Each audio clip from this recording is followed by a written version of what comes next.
Once again, here at Forbes Field in Pittsburgh, the weatherman has given us absolutely ideal weather for baseball. The temperature, just as we came on the air this afternoon, 70 degrees, and another not quite so bright but sunny afternoon. Not quite so bright because there was a very noticeable haze over the ballpark here at Forbes Field this afternoon. But other than that, weather conditions are perfect. And the song that all of the ball players were singing around the batting cage prior to the ball game today, of course, was one called There's No Tomorrow. As Casey Stengel said yesterday, this thing has now settled down to a one-game series. And as he so often has been in the past, Mr. Stengel is more than just a little bit right again. All that has gone before is meaningless insofar as this seventh game is concerned. And it matters not that the Yankees have scored 46 runs on 78 base hits in 6 games to date. They must win today, or it's all in vain. And should the Yankees lose, of course, people who look back on this series would forever ask themselves, how could the Yankees score all of those runs and still not win? And of course, too much cannot be said about the great relief hurling of little Elroy Face in the 3 previous Pirate wins. But unless he is able to repeat, if called upon this afternoon in the 7th and deciding game, those previous efforts will today not mean a thing. Just as in the last 4 World Series involving the New York Yankees, the 1960 edition has now moved to its 7th game. Today is the day. This is the game. The point of no return. Below us, warming up, a pair of outstanding right-handers. For the New York Yankees, making his second start in the 1960 World Series is Bob Turley. And making his third start for Danny Murtaugh and the Pittsburgh Pirates, Vernon Law.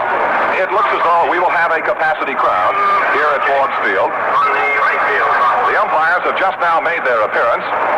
Dick Groat will present the lineup card for the Pittsburgh Pirates, and charging out of that dugout on the third base side comes Casey Stengel. And we're just a couple of moments away from the big one, the 7th, the final, the deciding game of the 1960 World Series. Vernon Law is 2-0 in the 1960 World Series, and of course Bob Turley has 1 victory and no defeat in the 1960 series. And now the Yankee batting order for the final game. Leading off, second base, Bobby Richardson. Batting 2, shortstop, Tony Kubek. Batting 3, Roger Maris, right field. Batting 4, Mickey Mantle, center field. Batting 5, Yogi Berra, left field. Batting 6, Bill Skowron, first base. Batting 7, Johnny Blanchard, the catcher. Batting 8, Cletus Boyer, third base, and the pitcher, Bob Turley. The Pirates will bat with Bill Verdon hitting number 1 in center field. Dick Groat playing shortstop, batting 2. Bob Skinner back in the lineup, batting 3 and playing left field. Rocky Nelson bats 4 and plays first base. Batting 5 in right field, Roberto Clemente. Number 6 hitter, Burgess, the catcher. Batting 7, Don Hoke, a third. Number 8 hitter is Mazarovski, the second baseman. And then the pitcher, Vernon Law. And as Richardson steps in for the New York Yankees, and we come to the payoff game of the 1960 World Series, it is again with a great deal of pleasure that I turn this microphone over to the man from Chicago and the Chicago Cubs, Jack Quinlan. Thank you, Chuck, and hi once again, baseball fans. Here's Richardson leading off. The fine Yankee second baseman takes the first pitch for ball 1. The umpires in this ball game from the National League, Bill Jakowski behind the plate, Nestor Shylock of the American League at first base, Dusty Bogus of the National League at second. Line drive, hit right back to Groat, and he nails it for 1 out. Richardson lines to shortstop Dick Groat. Dusty Bogus of the National League at second. John Stevens of the American League is the third base umpire. Stan Landis from the National League is down the foul line in left field. And Jim Honachik of the American League down the foul line in right field. 1 out and nobody on as Richardson hit a screaming line drive right back to Dick Groat. Here's Kubek, the Yankee shortstop, left-handed batter. The pitch to him is a ball that's low and inside. In the series so far, Kubek has 10 hits in 27 at-bats for an average of .370. He's driven in 3 runs. Left-handed batter who during the course of the season for the Yankees hit .273. Here's a pop foul down the left side out of play back into the crowd. And the count on Kubek is even up at ball 1 and strike 1. Vernon Law has won 2 of the 3 Pirate victories in this series. The other one was captured by Harvey Haddix. In Game 1, Law beat Art Ditmar 6-4 here at Forbes Field, and Vernon Law also won Game number 4, 3-2 over Ralph Terry at New York. Kubek lifts a high pop-up out into short right. Mazarovski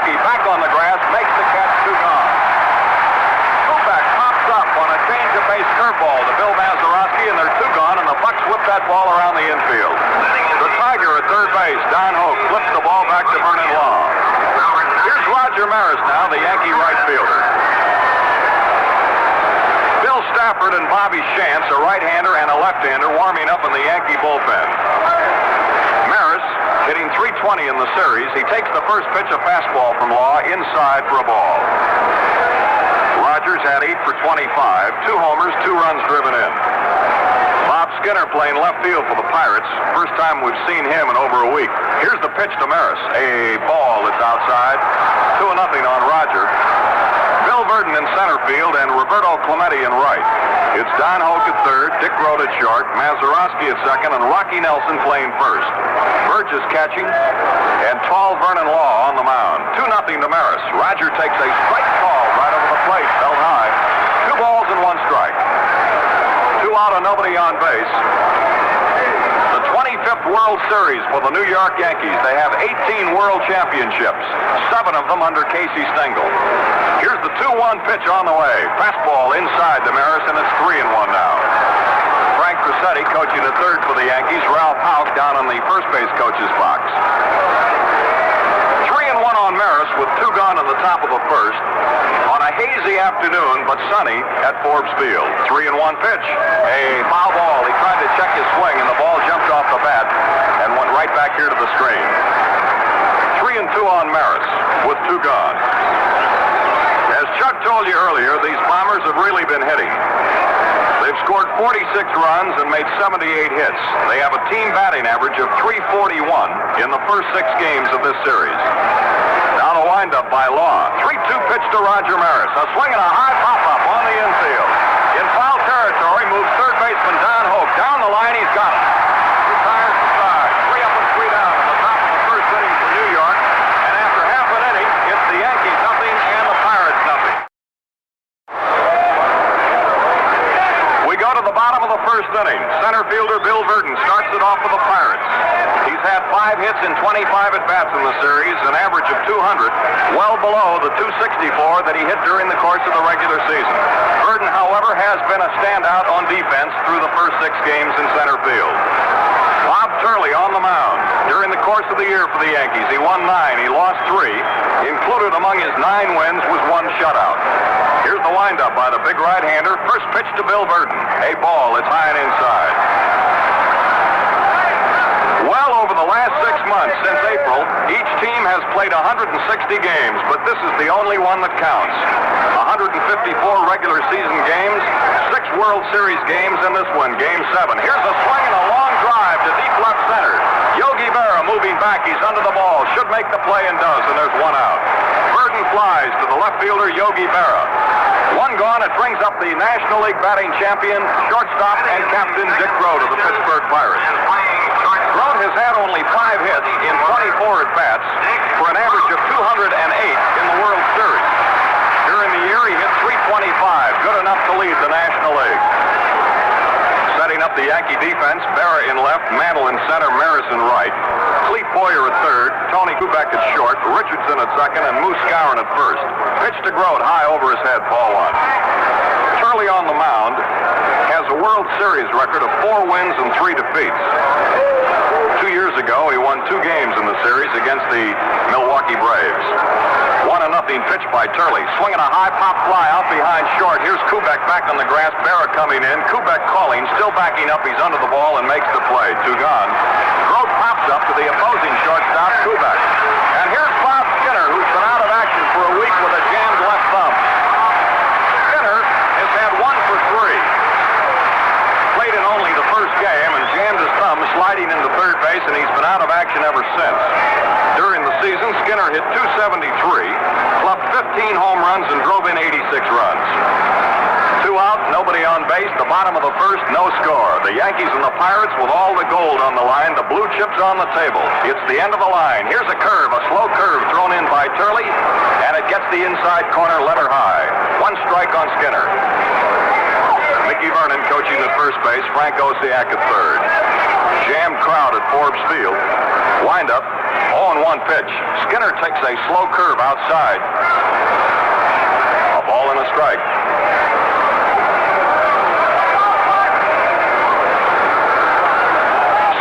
left-handed batter.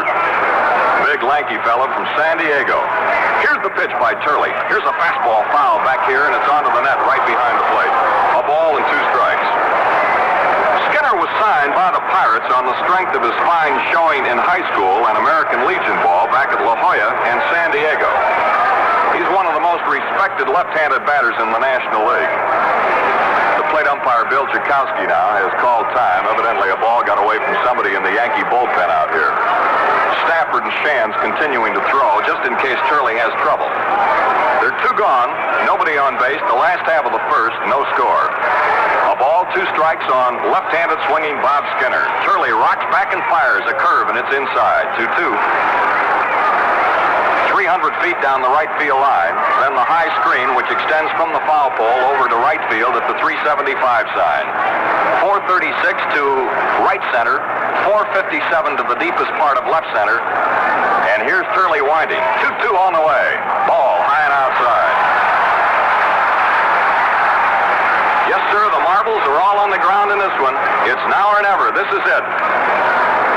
Pirate victories have been by scores of 6-4, 3-2, and 5-2. The Yankee wins have been 16-3, 10-0, and 12-0. 3 balls, 2 strikes on Skinner with 2 gone. The windup and the pitch by Turley. So there's the first base runner of the afternoon. Skinner walks on a 3-2 pitch, and it brings up the first baseman, Rocky Nelson. Nelson's had 2 out of 6 so far in the series, a 333 average. During the year, he hit an even 300. The Rock hit 7 home runs and drove in 35 runs. The Pirates have not been hitting during this series the way they hit during the course of the season. They had a team batting average during the regular campaign of 276, better than anybody in either league. During the World Series, however, the Pirate team batting average is 241. 100 points below the Yankees. Skinner on first and 2 out. Pitch to Rocky Nelson. Curveball, it's inside, ball 1. Johnny Blanchard doing the catching. Elston Howard was hit yesterday and suffered a broken bone in the right hand. Blanchard doing the catching again today, and Yogi Berra stationed once again in left field. He's well off that foul line, however. They're playing Rocky around to the right in the Yankee outfield. Skinner on first, 2 gone. Pitch to Nelson. A ball, it's down low, 2-0. Bob Turley won game number 2 right here at Forbes Field when he beat Bob Friend 16-3. Turley has had 6 days of rest. He should be as strong as a bull. He was a 700 percentage pitcher virtually all of 1960, but his performance was a bit disappointing in comparison with his great season of 2 years ago. Turley stretching, now he backs off the rubber. Skinner, a very fast man on first base with 2 gone in the bottom of the first, no score. Skinner takes his lead. And Turley fires the pitch. A curveball, strike on the inside corner at the knees. Nelson looks at the plate, then looks back at the umpire, Jakowski, and raises one eyebrow about 2 inches over his eye. As if to say, how can you call that one a strike? 2-1 on Rocky. The Yankees won 15 ball games in a row, closing out the 1960 season, which set a major league record for consecutive wins closing out a season. Skinner on first base, 2 gone. Turley's 2-1 pitch to Nelson. A swing and a wild from deep to right field, way back. Hey, a home run, call it back.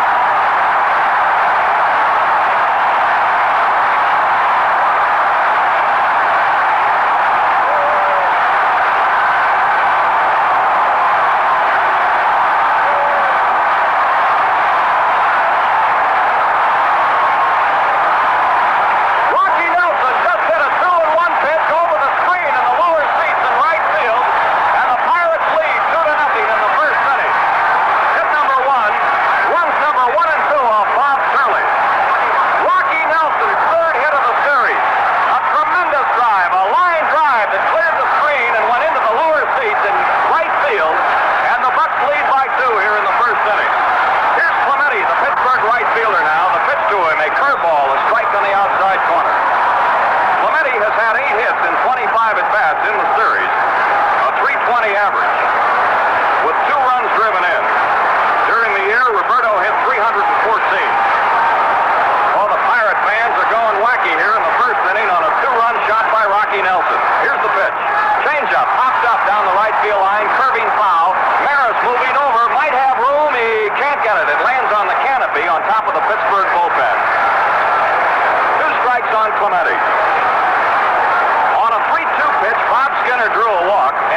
pitch to Clemente. Swinging a high pop-up out behind second base. Bobby Richardson backpedaling. He's under the ball on the grass, and he should make the play and does to retire the side. In the inning, 2 runs and 1 hit. Nobody left on. And at the end of 1 inning, the Pirates 2, the Yankees nothing. Well, the Pirates lead 2-0 as we swing to the top half of inning number 2, and Mickey Mantle, the Yankee center fielder, will lead off. He'll be followed by Yogi Berra and then Bill Skowron. Mantle has had 7 for 20 during the series, hitting at a .350 clip, 3 home runs and 9 runs driven in. Batting left-handed against right-hander Vernon Law. Here's a fastball inside. Backs him away, and it's ball 1. Mantle led the American League in home runs this season with 40. He had 94 runs driven across and a batting average of .276. Pitched by Vernon Law. Fastball fouled off the mask of the plate umpire Bill Jakowski. And this ball goes back into the box seats behind the plate. 1-1 on Mantle, with the Pirates leading 2-0 on Rocky Nelson's home run with a man on. Don Hoke, Pepper Pot, third baseman, talking it up for the Bucks. Dick Groth, their captain at short. Mazarovski second. Nelson playing with arms folded in front of his chest over here at first. Now the 1-1 delivery to Mantle. A ball that's inside. He attempted to bunt, jerked the bat out of the way, and the pitch was a curve, and it was in too close. 2 balls and 1 strike on Mantle. Fans around Forbes Field thought that Mickey did attempt and pushed the bat at the pitch, but Jakowski says no, he did not. 2-1 pitch. Changeup swung on. Well hit right center. Here's Burden racing back and over. He's under the ball. He makes the catch. Mantle interchanged the pace curveball to deep right center, and Bill Burden caught it. 1 gone in the top half of the second. Here is Yogi Berra now, the Yankee left fielder, who's had 6 for 18 in the series, batting .333 with 4 runs driven in. Berra has played in over 1,800 games in regular season competition, and he now is 3rd on the all-time Yankee list.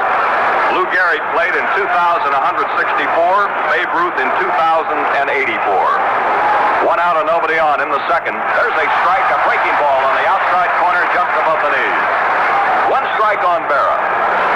Pirates 2, Yankees nothing. We're in the second inning.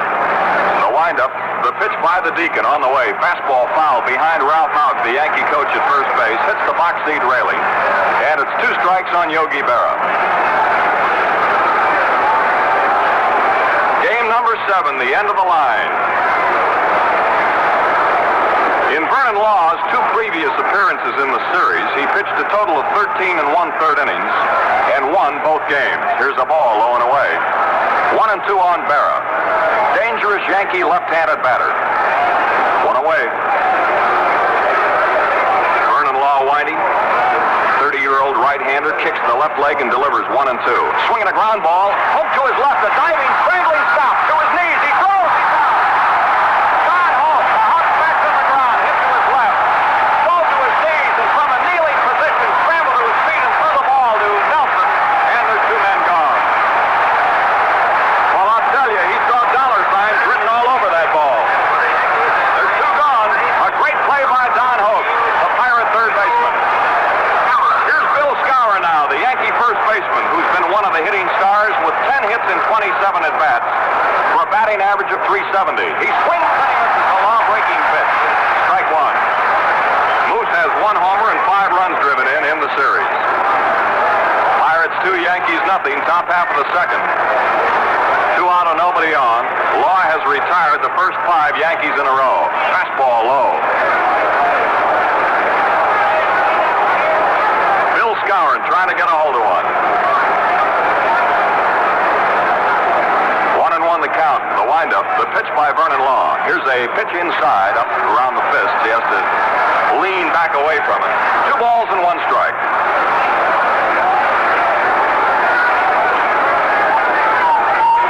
Here's Law with the sign winding. 2-1 pitch to Skowron. A ball is high. Pittsburgh last played in the World Series in 1927, 3 years before Vernon Law was even born. And they were swept 4 straight by these same Yankees. Last World's Championship was in 1925 for the Pirates when they beat Washington in 7 games. 3-1 pitch, curve swung on foul. Back toward the roof on the first base side.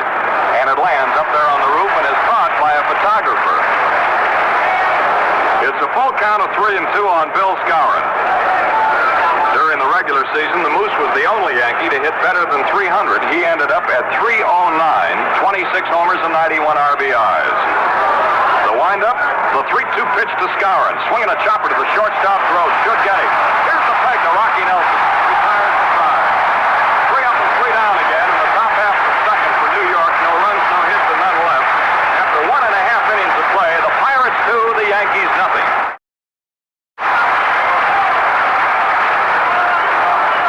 Burgess leads off in the last half of the second inning for Pittsburgh. He's had 4 hits in 15 at-bats with no runs driven in. A .267 batting average in World Series play. During the year, Burgess hit .294 with 7 homers and 39 RBIs. Bob Turley 2 runs behind. Winding the first pitch to Smokey Burgess, a high outside curve.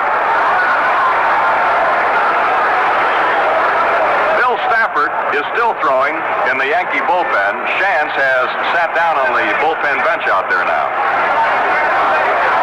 1-0 on Burgess, leading off the last half of the second for the Bucks. Here's the pitch. Fastball swung on and shot. Fair! Past first base down the right field line. Here's Burgess rounding first. He's going to be held to a long single as Maris quickly fires that ball into Kubek at second base. A line shot between Skowron and the line, and here's Casey Stengel coming out of the Yankee dugout.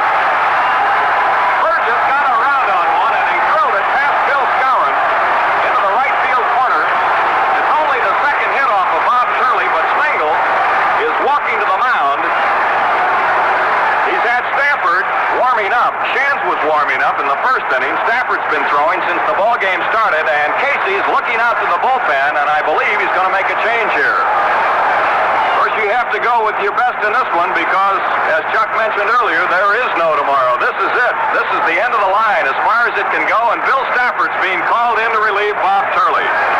Turley worked 1 inning and to 1 batter in the second. He allowed 2 runs and 2 hits. He didn't strike out anybody. He walked a man. And Billy Stafford, who was in a ball game the other day in New York and did such a creditable job in a relief role, is being called in. He worked 5 innings, Stafford, in a ball game at Yankee Stadium the other day, did not allow a run, gave up only 3 hits, struck out 2, and here's Turley heading for the showers. It's up to Bill Stafford now to stop the Pirates. Everyone was wondering, of course, when these Bucks were going to begin hitting. They've not been hitting the way they did during 154 games during the National League campaign. As I mentioned, they had only a .241 batting average in the 6 previous games of this World Series here in 1960. In the bottom of the first inning, though, with 2 out, Bob Skinner walked and Rocky Nelson drilled him home with a blast into the lower seats in right field. And then leading off the last half of the second against Turley, Smokey Burgess lined a bullet past Bill Skowron down the right field line for a single. And immediately, Casey Stengel jumped out of the Yankee dugout at third base, went to the mound, and made a pitching change. On the mound now is young Bill Stafford, the newest member of the Yankee pitching staff. 22-year-old right-hander from Athens, New York. He was called up to the Yankees in mid-August, and he was one of the club's most effective pitchers down the stretch, and he also boasts the lowest earned run average on the Yankee pitching staff. He was purchased from the Richmond Farm Club. He has displayed excellent control in his brief big league career. Don Hope now, the scrappy Pittsburgh third baseman, and one of the prime candidates for the most valuable player award in the National League this year. Hope is hitting .250 in series play with 5 hits and 20 at-bats. He's driven in 3 Pittsburgh runs. Smokey Burgess on first. There's nobody out. Hope takes one high and inside for ball 1. The Pirates 2, the Yankees nothing. The ball game in the last half of inning number 2. The first 6 games has drawn a total attendance of 313,130 fans. Burgess leads at first. Stafford fires. Curveball up around the head. 2-0 on Don Hope. Johnny Blanchard gets a new baseball from the plate umpire, carries it about a third of the way out to the hill, rubs it up, and then fires it back to Bill Stafford.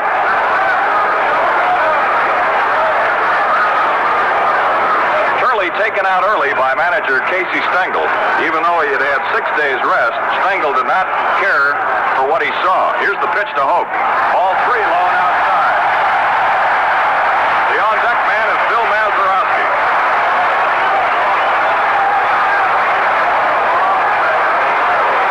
Game number 7 of the 1960 World Series. Burgess leads 3-0 pitch by Stafford is ball 4 down low. Both walks on 4 pitches. It puts Pirate runners on first and second with nobody out and brings up the fine Pirate second baseman Bill Mazarovski. Clete Boyer, the Yankee third baseman, has called time. He has gone to the mound to talk to the pitcher. Mazarovski hitting .286 in the World Series with 6 for 21. During the year, Billy the Kid batted .273. Up until Rocky Nelson hit a home run in the first inning today, Mazarovski had the only Pittsburgh home run of this World Series. Now, the Bucks have hit 2 home runs. The Yankees, of course, have 8.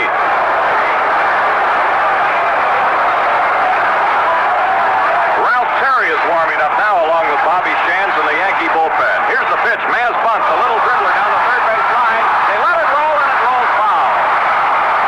He bunted one down the third base line, and about halfway toward third, the ball rolled over the foul line as both Stafford and Boyer, the pitcher and third baseman, went after it.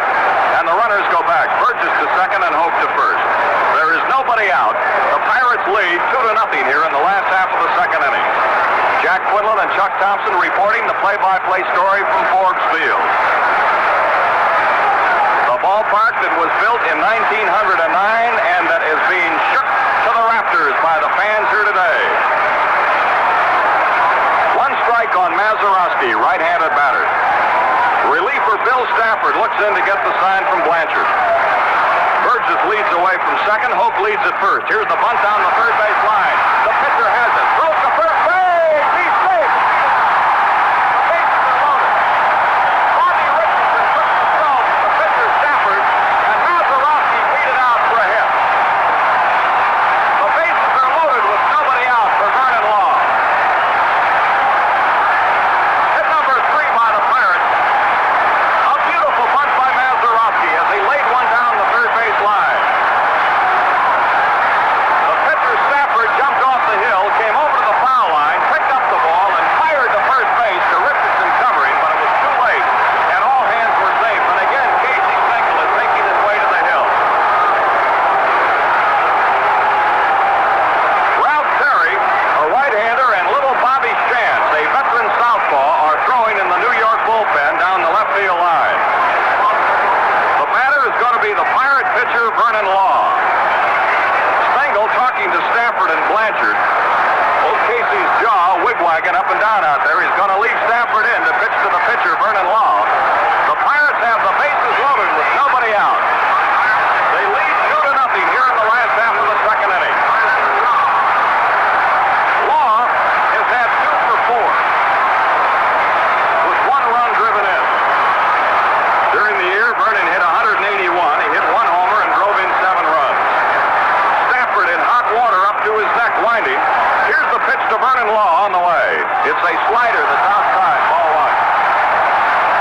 Stafford came on and he walked Hope on 4 pitches, and Mazarovski beat out a bunt to load him up. 1-1 delivery, a little half swing, and he fouls it off here into the Pittsburgh dugout at first base, and it's a ball and 2 strikes.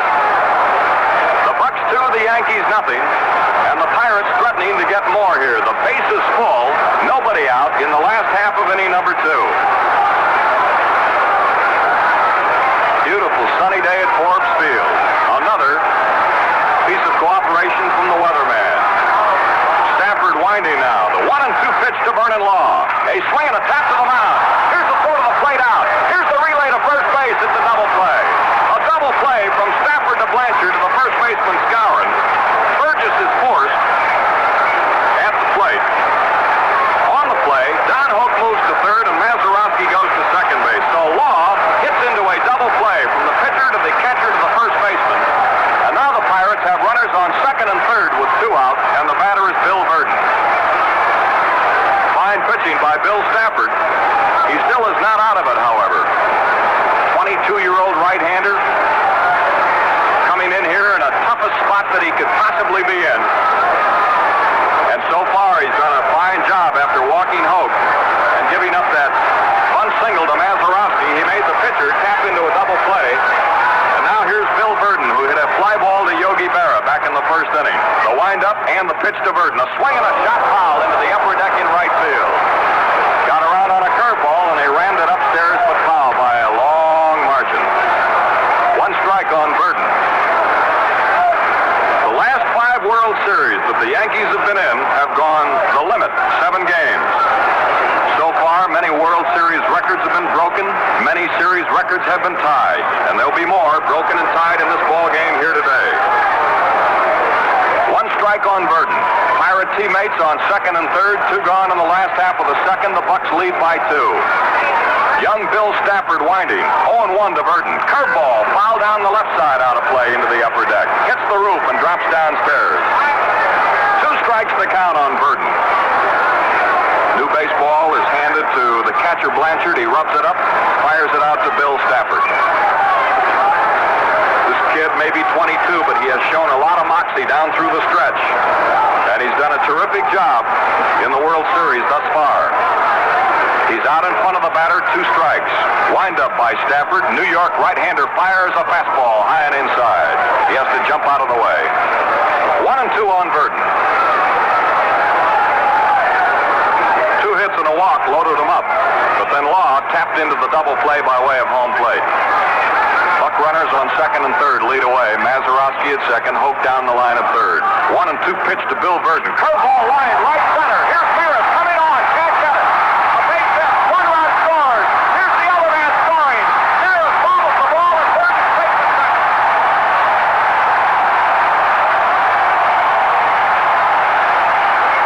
Bill Burden lined a shot into right center field. Roger Maris came over, had trouble picking the ball up, and 2 more runs are in, and the Pirates lead 4-0 here in the second inning. They may charge Maris with an error. It's a base hit, a single for Burden, and an error on Roger Maris for failing to come up with a ball. 2 more runs are in, and the Pirates lead 4-0. Here's Grote hitting a foul ball down the right field line, curving back out of play, and it's 1 strike on Dick Grote.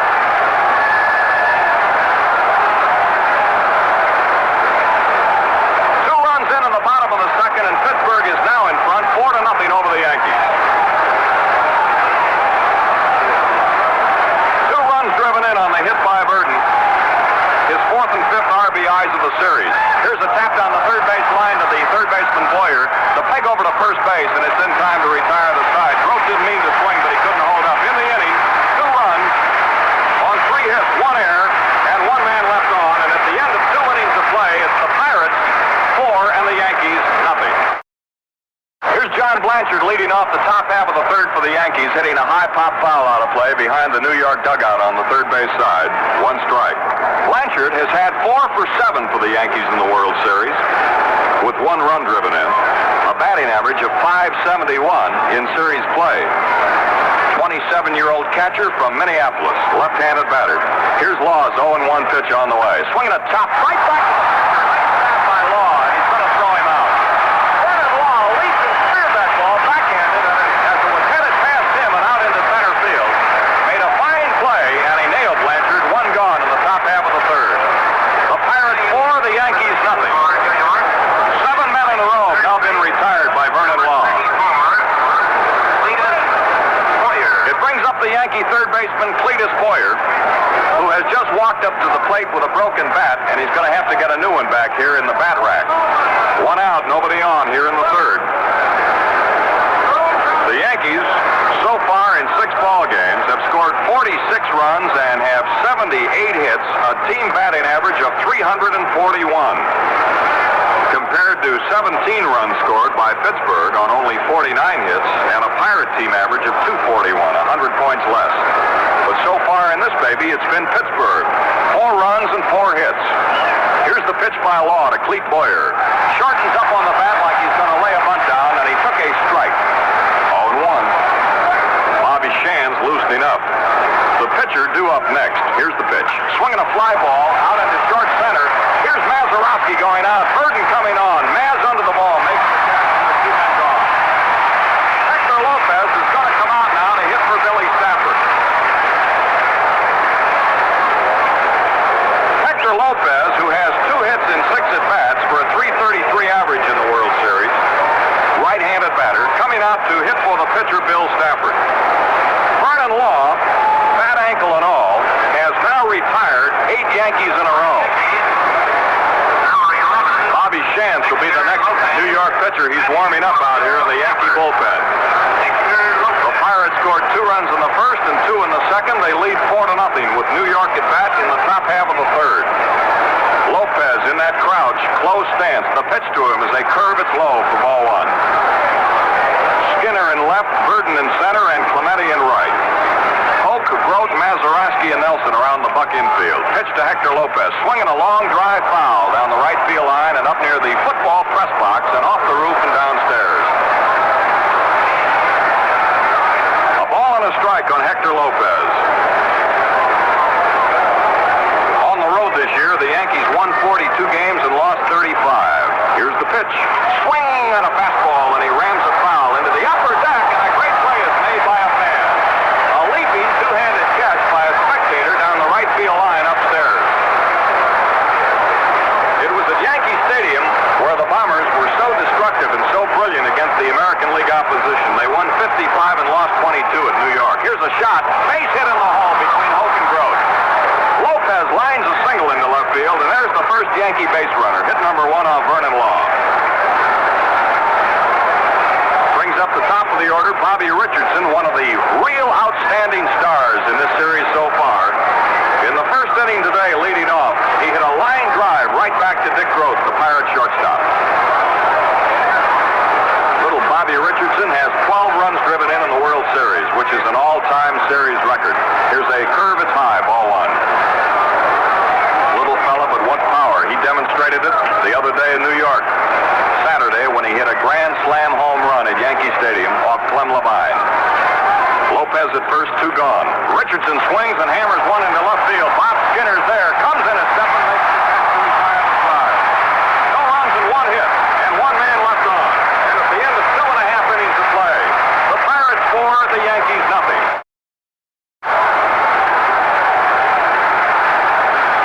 Little left-hander Bobby Shantz becomes the 3rd Yankee pitcher of the ball game. He has been in 2 games, pitching a total of 1 1/3 innings, has not allowed a run nor a hit. Here's a little fellow with a heart as big as his entire body. From Pottstown, Pennsylvania. 5 feet 6 1/4, 154 pounds. Back in 1952, he was the American League's most valuable player with the Philadelphia A's when he won 24 and lost only 7. Bob Skinner, the Pirate left fielder, leads off against Shantz, who is pitcher number 3 for New York. The Pirates 4, the Yankees nothing. Skinner drew a walk and scored on Rocky Nelson's tremendous home run in the first inning. Here's a ball that's high and outside. Skinner still has some pain in the left thumb, which he jammed in the opening game here. He has quite a bit of tape wrapped around the bat handle to cut down on the pain when he swings. A ground ball to the first baseman, Skowron, up with it, flips to the pitcher covering, and Skinner's out. Skowron to Bobby Shantz, who's covered. 1 away, and here's a hand for Rocky Nelson. Rocky put the Bucks in the lead with a wallop into the lower seats in right field with a man on in the first. The Bucks scored 2 more in the second. They now lead 4-0 here in the last half of the third. 1 out and nobody on base. Pirates trying for their first World Championship in many, many years. 35 years. 1925, the last time they raised the World Championship flag over Forbes Field. Shantz winding. Little softball fires a curveball. It's high to Nelson for ball 1. The Yankees are shooting for their 19th World Championship. In this Game 7, the wrap-up, the final game of the 1960 World Series. Here's the pitch to Nelson. Slow curve, swung on, and hammered foul down the right field line upstairs. 1 ball and 1 strike on Rocky Nelson. Again, he gave the crowd a thrill, but this time he pulled it foul down the right field line.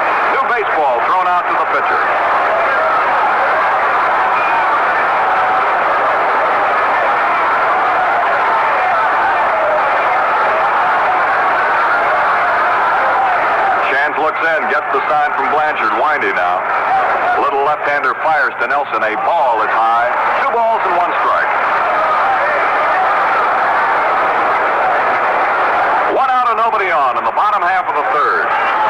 Pirates 4, Yankees nothing. Chance, the third New York pitcher of the ball game, into the windup. Here's the pitch. It's a curve. It's high and inside. 3 balls and 1 strike. On deck is Roberto Clemente, the Pittsburgh right fielder.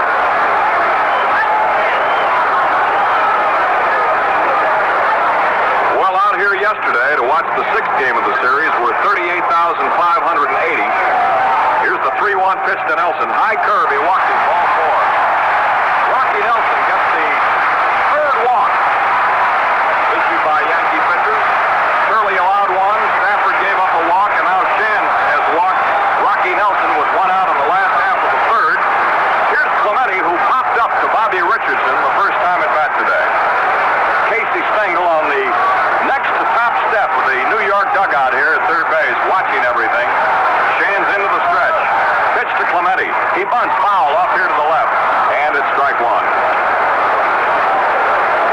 Clemente was one of several National Leaguers to hit better than 300. He ended up the year with a 314 average. Don Hope walking up and down here in front of the Pirate bench on the first base dugout, talking to his teammates. Well, they have figured out that the winning share will be approximately $8,500 for each winner, and the loser will get around $2,500 less than that. Pitch to Clemente, curveball down low. 1-1 on Roberto. Yogi Berra deep in left, Mantle deep in center, Roger Maris in right. Rocky Nelson on first, 1 out. The last half of the third with the Pirates leading 4-0. 1-1 on Clemente. Right-handed batter waits. Here's Chance firing. Swinging a chopper to the second baseman, Richardson. Up with it. Tosses to Kubek 1. Relay to first to double play. So the side is retired on a lightning-like double play. And in the third for the Pirates. No runs, no hits, and nobody left on. And after 3 full innings of play, it's the Pirates 4, the New York Yankees nothing. Into the top half of the 4th inning, and the New York Yankees send up Tony Kubek, Roger Maris, and Mickey Mantle to try to get back into the ball game. They trail 4-0. Vernon Law out after his 3rd World Series win. Here's the windup, and the Deacon fires a strike fastball, letter high. Kubek popped up to Mazarovski the first time up today. Tony, left-handed hitting Yankee shortstop, comes from Milwaukee. Fine ball player. Here's the pitch by Vernon Law. Curve, tap foul behind the plate. Just got the end of the bat on that curveball, and it's 0-2. Yankees so far have 1 hit, pinch single by Hector Lopez. The Pirates have 4 hits, and the only 4 runs. The ball game in the top half of the 4th inning. 2 strikes, no balls to count. Kubek waiting. Here's the pitch. It's a ball that's inside. 1-2 on Tony.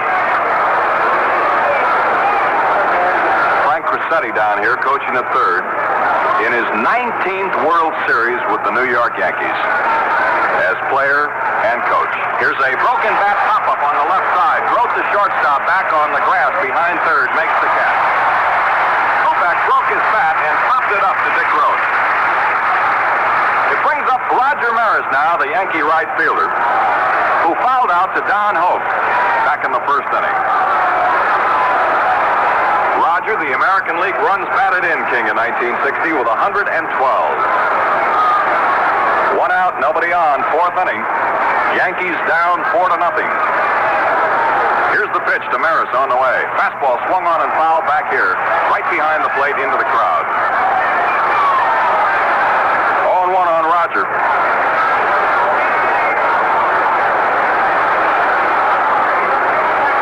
At the end of the season, the Yankees had an 8-game bulge over Baltimore and 10 games over the White Sox. A bunt foul to the left of home plate, strike 2. Pirates had a 7-game lead over Milwaukee when it was all over, and a 9-game lead over the 3rd-place St. Louis Cardinals. Of course, a year ago, the L.A. Dodgers were the world champions. Here's the 0-2 pitch to Maris, a fastball wide. 1-2 on the left-handed swinging Roger Maris, a real muscle man in the Yankee lineup. Pirates 4, 4, Yankees nothing. The ball game in the 4th inning. Game number 7, the deciding match. The 1-2 pitch by Law. A pop-up foul off here to the left, curving back toward the roof on the third base side. And the count remains ball 1 and strike 2. During the course of the regular season, Vernon Law won 20 ball games. He made 35 starts. He pitched 18 complete games, which was high on the Pirates staff. Had an earned run average of 3.08. Pitched to Maris, swinging a long drive, curving foul, way up on the roof in right field. Ooh, did he tag that one? 1-2 on Maris. A long foul on the right field roof. In World Series play, Vernon Law has an earned run average of 2.77. 1-2 on Maris with one away here in the top half of the 4th inning. Pirates out in front, 4-0. The windup and the pitch on the way to Maris. A fastball inside, up under the arm. 2 balls and 2 strikes on Maris. Mickey Mantle on deck, swinging a couple of bats around off here to the left. Law winding. Pittsburgh right-hander fires a fastball swung on, line into right field. Clemente is there, and he reaches up to make the catch. A clothesliner caught by Roberto Clemente in right field in front of the 375 sign. 2 gone here in the Yankee 4th, and it brings up Mickey Mantle. Mantle hit a fly ball to Bill Verdon the first time at bat. 2 out and nobody on. Yankees at bat in their half of the 4th inning, trailing the Pirates 4-0. Here's the windup. The pitch by Law. Slow curve lined, and it's a base hit in the right field for Mantle. Clemente comes up with that ball. Mickey reached out and hit a slow curve ball between Mazarovski and Rocky Nelson into right field. Hit number 2 by the Yankees off Vernon Law.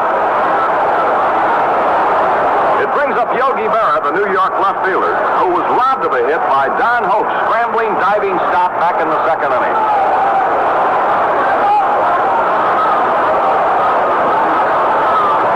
Mantle on first base, 2 gone. Pirates lead 4-0. The ball game in the 4th inning at Forbes Field, Pittsburgh. The Yogi man up there swinging that stick around. Here's the pitch to him. A curveball is fouled back here. Just hits the top of the screen behind home plate. 1 strike. Well, the vendors have had a busy time both here at Forbes Field and in New York Yankee Stadium.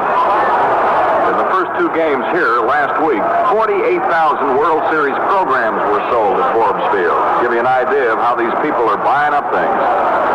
1 strike on Berra. Here's Law stretching, firing fastball outside to Yogi. A ball and a strike. Vernon Law out after his 3rd World Series victory. He has won 6-4 and 3-2 so far. Here's a curve line in the right field. It's going to be out there. Maybe Clemente runs hard. One-handed catch. Yogi Berra lines to Clemente down the right field line. He caught it on the dead run. No runs and 1 hit and 1 man left on. And after 3.5 innings of play, it's the Pirates 4, the Yankees nothing.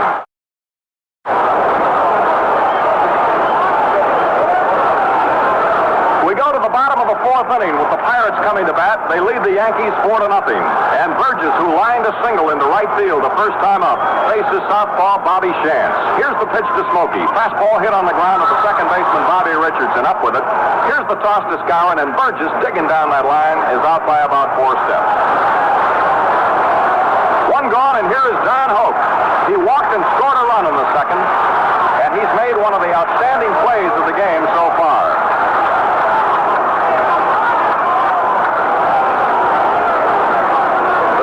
Ex-Marine, an ex-professional fighter, Don Hope. 1 out, nobody on base. Last half of the 4th. Pirates 4, Yankees nothing. Shantz winding, the pitch to Don Hope. A strike hit the outside corner, letter high. Breaking ball. 1 strike on Don. Shantz, 3rd New York pitcher, Turley started, then Bill Stafford. Here's a fastball, a strike 2 call. Shantz really popped one in that time, threw it with some mustard on it. 0-2.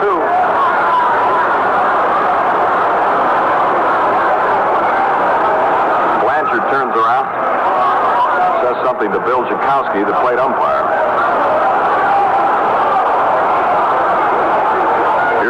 0-2 pitch. A ball that's outside, backhanded by Johnny Blanchard, the Yankee catcher. 1-2 the count on Don Hoke. 1 out and nobody on, last half of the 4th inning. Chance looks in.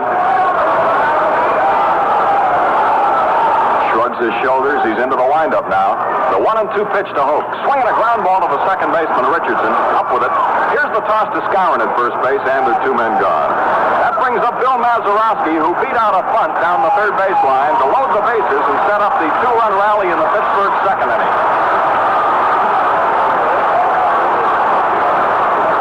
Bill Mazarovski, right-handed batter.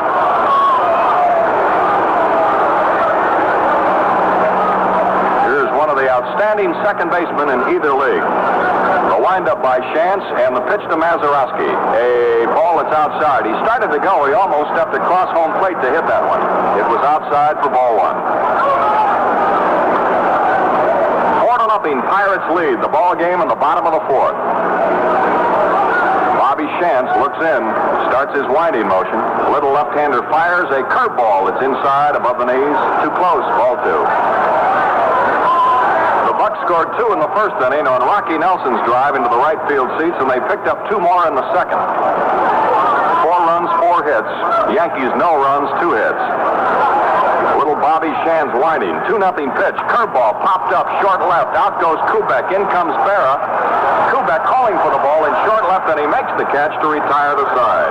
In the bottom of the 4th inning for the Pirates, 3 up and 3 down. No runs, no hits, and nobody left on. And the score after 4 innings of play is the Pirates 4 and the New York Yankees 0.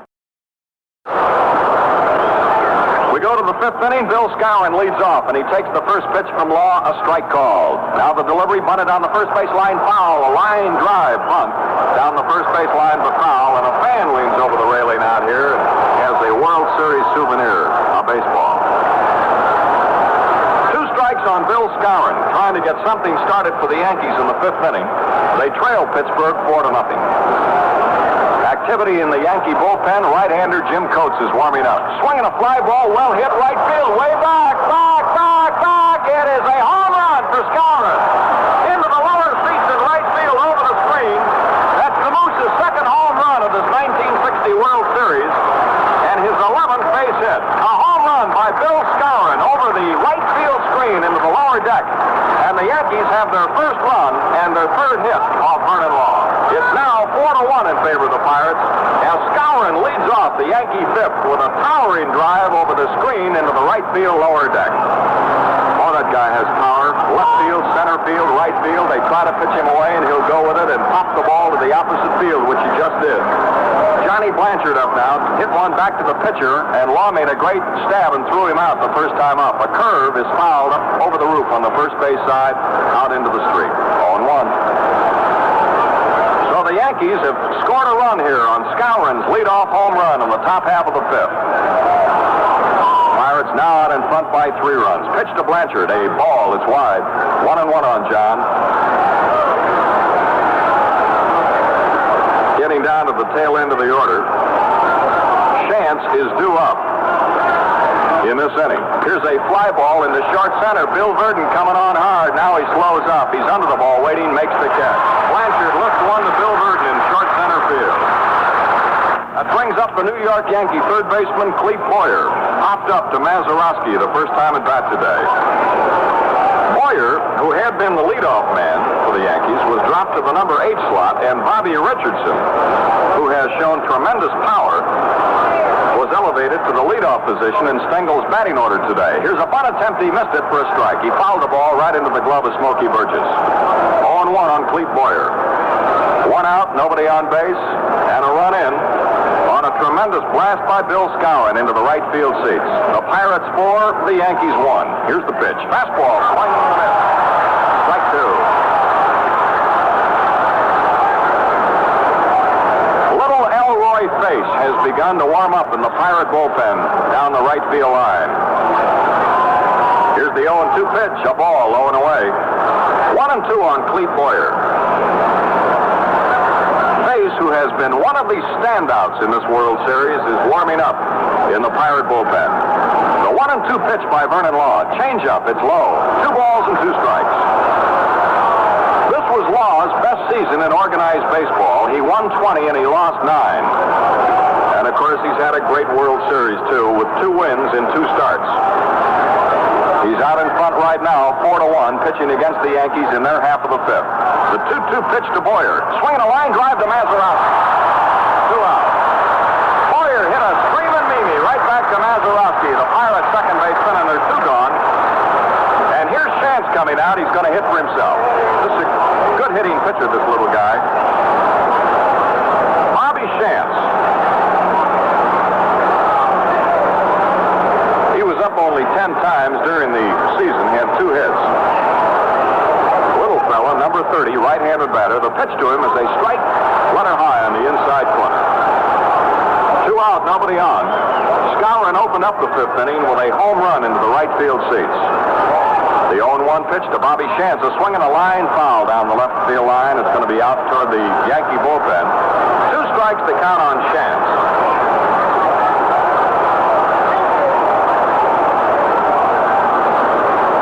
Yankees in their 25th World Series.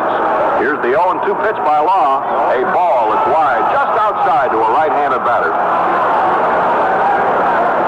Yankees have had 18 World Championships.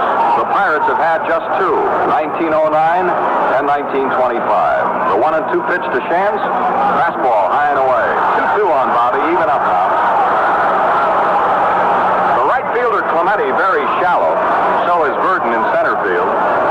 Skinner about medium in left. 2-2 pitch to Chance. A high pop-up on the right side of the diamond. Here's Rocky Nelson coming in toward the mound. In toward the plate, he makes the catch to the other side. In the inning, the top of the 5th for the Yankees. 1 run, 1 hit, a home run by Bill Skowron. Nobody left on. And after 4.5 innings of play at Forbes Field, it's the Pirates 4, the New York Yankees 1. Bottom of the 5th, Vernon Law, the pitcher, will lead off for the Pirates. And here to bring you the play-by-play report of the last half of this ball game, the gentleman from Washington, D.C., Chuck Thompson. Thanks a lot, Jack Quinlan, and good afternoon, everybody. Bobby Chance, the little left-hander for New York, into the wind, deals, and Law swings and misses strike 1. Vernon Law facing Yankee pitching for the 2nd time this afternoon. The last time he batted, in the 2nd inning with the bases loaded, he bounced into a very quick double play. Pitcher to the plate to first. And the 1-strike pitch coming on is a little high to the right-hander Vernon. 1 ball and 1 strike now to Vernon Law.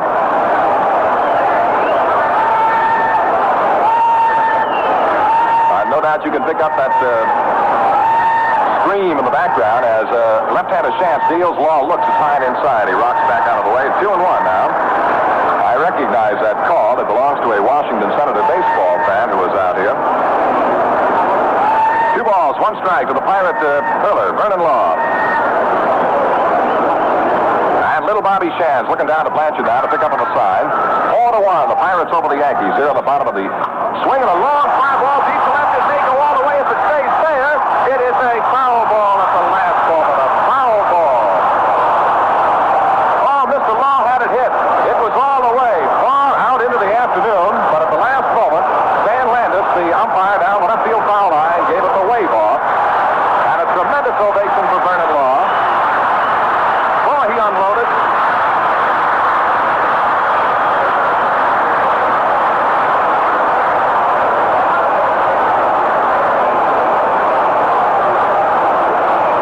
Well, during the regular year, Vernon Law hit for an average of 181, but he also had a home run.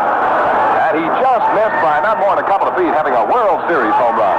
Pitch, swinging a ground ball up the third base side, gloved beautifully by Cletus Boyer. He throws to first base in time to get Vernon Law for the first out of the inning. 1 up and 1 down as Law grounds out to the third baseman, Clete Boyer. What a thrill for this jam-packed crowd here at Forbes Field to see pitcher Vernon Law make a bid for a home run. And believe me, that ball looked pretty good all the way down the line, and then just hooked out in the deep left field corner. Top of the order now, Bill Verdon, left-hand swinging center fielder. Chance into the move. First pitch coming down to Verdon is a ball high and away. Bill flat out to the left fielder Yogi Berra in the first inning. Then he rammed a single down the alley in right center field in the second inning to drive in 2 Pirate runs. Verdon looks, and the breaking ball is low inside left inning, the Pirates at work against the Yankees left-hander Bobby Shantz. And in the final game, the 7th one, the big one of the 1960 series, the Pirates lead by a score of 4-1. Now the 2-0 to Burden. Curveball, he cuts and misses, strike one. 2-1 now to Bill.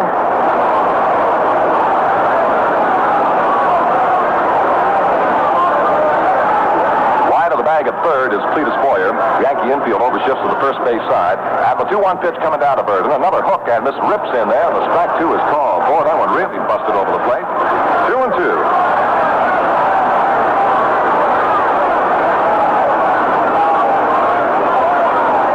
One away. None on. And Shantz in the move now. The 2-2 pitch coming down to Burden. He curved him, swinging the drive to the right side of the second baseman Richardson. He drifts over about a step and a half, makes the pickup and the throw to first in plenty of time to get Burden for the second out here in the bottom of the 5th inning. And now here comes shortstop and captain, the leading hitter of the National League, Dick Grote. And this afternoon, against Yankee pitching, he is 0 for 2, having popped to short and grounded out to third. Right-hand swinger, Dick Grote against the southpaw slants of the little man, Bobby Shantz. Into the move now. First pitch coming down to Grote is a curveball that chipped off the inside corner of the letters. Strike one to Grote. Shirley started the ball game, pitched 1 inning and 1 man in the second, and then was lifted for Stafford, who pitched 1 inning. And now Bobby Shantz. The 1-strike pitch. Grote swings, and there's a drive right back at pitcher Shantz, and he holds on a line drive right back to the pitcher for the final out of the inning. So the Pirates are 3 up, 3 down. No runs, no hits, no errors, none left. And the score at the end of 5 complete now, the Pirates 4 and the Yankees 1.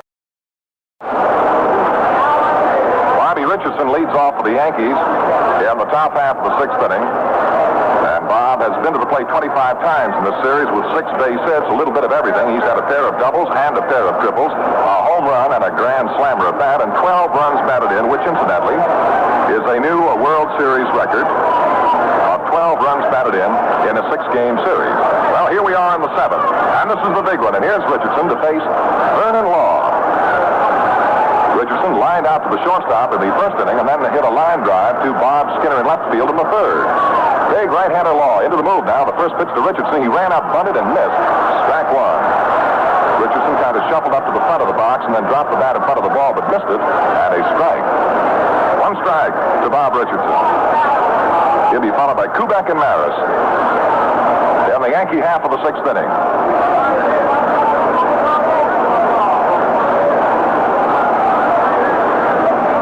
To go now. Law, who doesn't waste very much time, into the move now, and the 1-strike pitch coming to Richardson, swung out a fly ball, hit out into shallow center, coming on is Bill Burden, still moving, can't get there, has to play it on the first hop, and Richardson is on with the 4th Yankee hit of the afternoon, a single to center field, a line drive that dropped in front of Bill Burden, who didn't have any chance of getting to the ball. So with the Pirates leading the Yankees 4-1 in the top of the 6th inning, here is Tony Kubek, 0 for 2 this afternoon against Vernon Law. He has popped to second and popped out to short. Kubek, having a slam-bang series for New York prior to this afternoon's game, was hitting .370 with 10 hits in 27 trips. Law sets, throws. Kubek looks, it's low inside and a ball.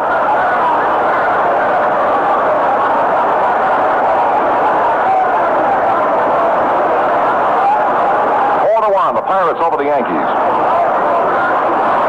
Down on the Pirate bullpen, Elroy Face and Haddix.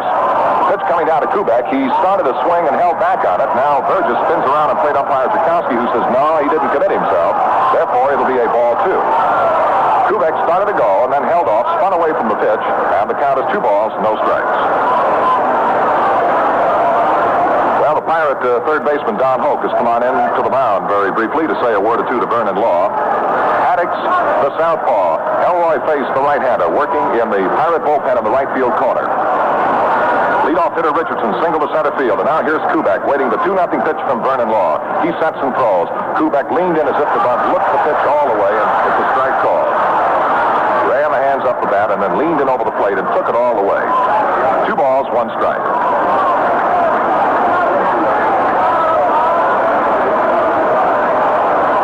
Burgess pumps up the sign, holds out the target there for Law, who throws a pitch inside the left-hand batting Kubek, and the count mounts up now, 3-1. And an uneasy stir from the spectators here at Ford's Field. This is the big one. This is for all of the money. This is for the glory and the gold, as they'd say. The 1960 series. The Pirates lead it 4-1 over New York. The Yanks with a runner at first and none out, and the 3-1 to Kubek. He takes all the way, and Law punts it right in there for a strike 2 call. So fill the count now. 3-2 to Tony Kubek. Stengel now up on the top step of the Yankee dugout down the third base side. Eagle-eyeing every move made by Pirate hurler Vernon Law. He's all ready to go. The set, the 3-2. Richardson holds, and the pitch is taken low for a ball 4. Well, Richardson moves to second base now as Vernon Law has given up the walk to Tony Kubek. And out of the Pirate dugout from the first base side now comes the dandy little Danny Murtaugh. This will be the first walk issued this afternoon by Vernon Law. And in 272 innings during the course of the regular year, while Murtaugh now confers with his hurler, in 272 innings of regular pitching this year, Vernon Law only gave up 40 walks and struck out 120. So a base on balls issued by Vernon Law is almost an oddity, but he walked Kubek.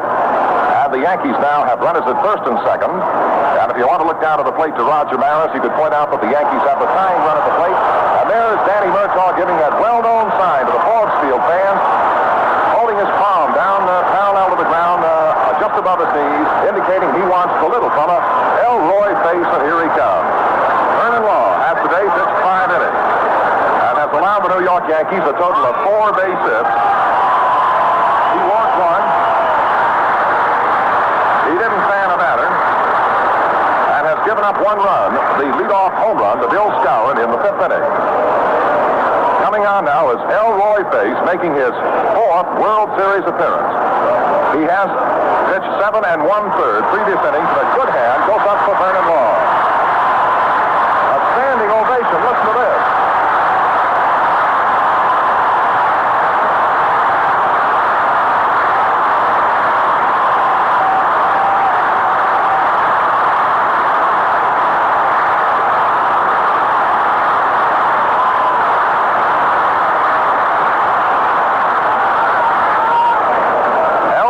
Has been called from the bullpen by Danny Murtaugh in this, the blue chip game. As we mentioned, it's his 4th appearance. He has pitched 7 1/3 innings and allowed 3 base hits and 2 Yankee runs, has an earned run of 2.52. Actually, going back in this series, Elroy Face has allowed no hits and only 1 walk against the last 17 Yankees to face him. Elroy Face of forkball fame to pitch to Roger Maris with none out. And Yankee runners at first and second base. Top of the 6th inning, the Pirates lead the ball game by a score of 4-1, and the Yanks have got a little bit of something going for them right now. And Face is out there to see if he can do, as he has done so many times in the past, stop them dead.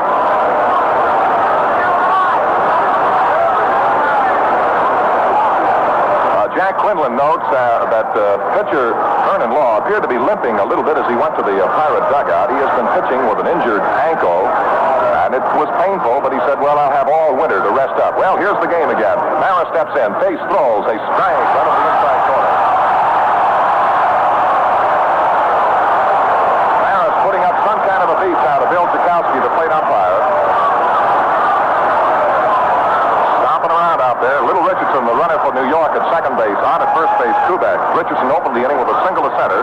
Kubek then worked the count 3-2 to Vernon Law and drew a walk. And Elroy Face is now in relief of the Pirate right-hander Law. 1 strike to the left-hand swinging Roger Maris. Face into the set. He deals. Curveball misses outside, and the count evens at 1 ball and 1 strike to Maris. What a ball game, and why not? The climax, the finish to the 1960 World Series. And it's been, well, I guess one of the words you could select and be pretty nearly right. You could say it's been a wacky sort of a series. Unusual, to say the least. 1 ball, 1 strike to Maris. None out. Yankee runners at first and second. The pitch swinging a long foul ball down the right field side into the upper deck and out of play. 1 ball, 2 strikes to Maris.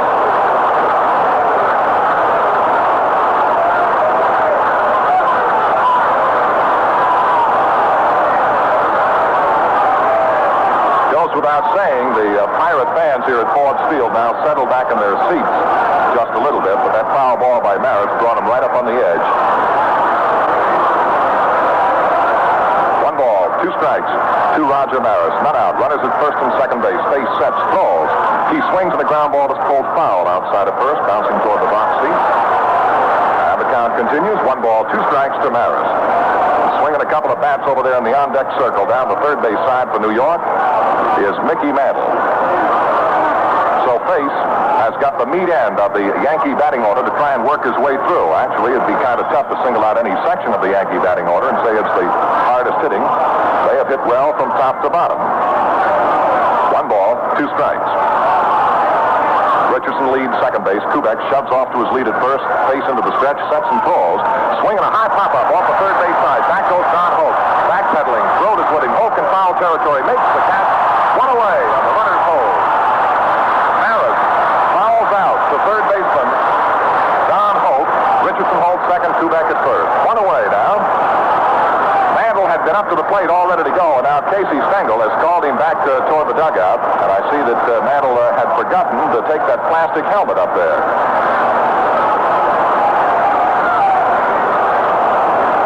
Well, whenever you think about the tension and the excitement that goes into a World Series game, here's certainly a great pro, and many years a polished performer with the Yankees. Mantle about to step in without the plastic helmet. But he has returned to the dugout, has found the cap, and now steps in. Left hand swinging against the right hand pitching of Elroy Face. 1 out. Yankee runners first and second. Pirates 4. And the Yankees 1 and Face into the stretch. The first pitch coming to Mantle. He swings ground ball right back through the middle. Going hard as the shortstop dives. Can't get the ball. It's on through the center field for the base hit. And Richardson is going to score. Down to third base goes Kubek. And Mantle has singled through the middle to center field to drive in the second Yankee run.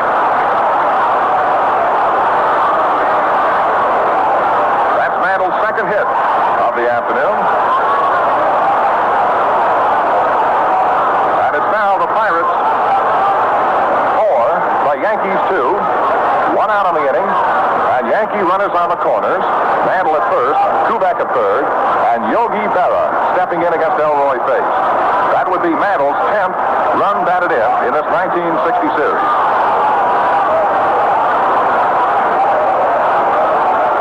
Afternoon, 0 for 2, stopped on a tremendous play by Hoke, and then he flied out to right in the 4th inning. The pitch swinging a ground ball down the first base side. It is a foul ball at the last moment, just foul. It took a short hop and kangarooed way up in the air over the head of the first baseman, Rocky Nelson, and when it came down, Nestor Shylock, first base umpire, right on top of the play, gave it the foul call, and as we look down the first base side here at Ford Field, we could see it was not foul by a whole lot. Strike 1. Kubek at third, Mantle at first, 1 out.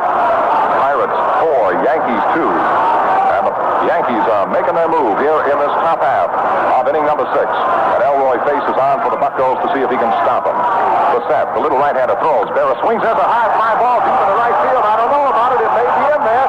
It is going to be a home run for Yogi Berra.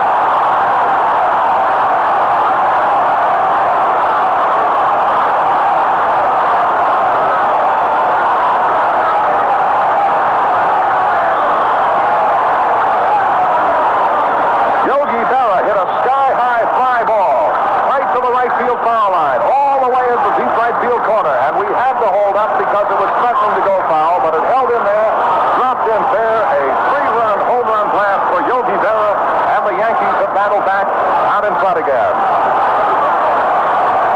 The Yankees 5 and the Pirates 4 on the 3-run home run blast by Yogi Berra.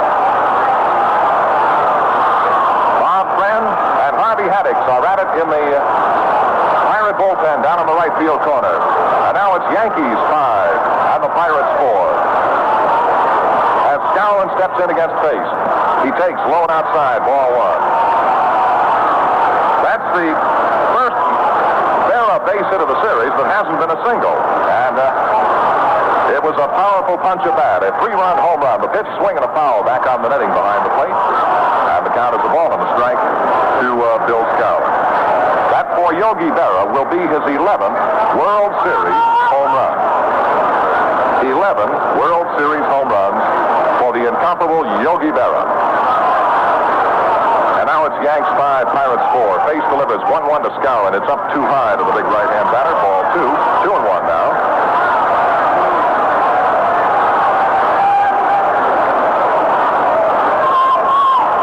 not wasting any time at all. Into the Y now, the 2-1 to Skowron. He swings and pops him up off the third base side foul. Chasing back goes Don Hoke. He may have a play near the box seat railing. Comes in a little bit, has it. And that'll be the second out of the inning as Skowron fouls out the third baseman Don Hoke. 2 down now. And the batter will be the Yankee catcher, Johnny Blanchard.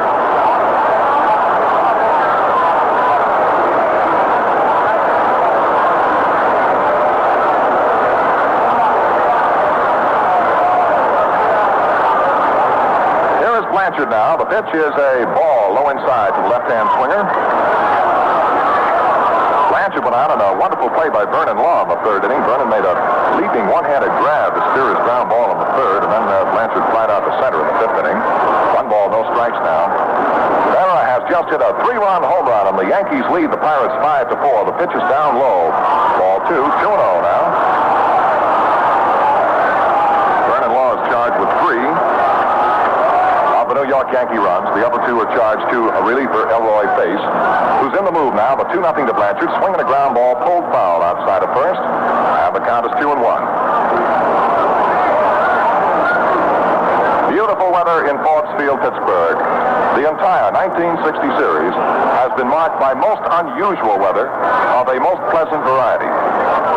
Clear, sunshiny afternoons. Just a little bit of a haze here at Forbes Field this afternoon. The 2-1 to Blanchard is a ball up high, 3-1. 70 degrees as Law took the mound in the 7th and final game at Forbes Field. And now Elroy Pace has replaced Vernon Law. And he's into the move now. The 3-1 pitch coming to Johnny Blanchard. Swinging a ground ball foul outside of first. And the count now 3-2.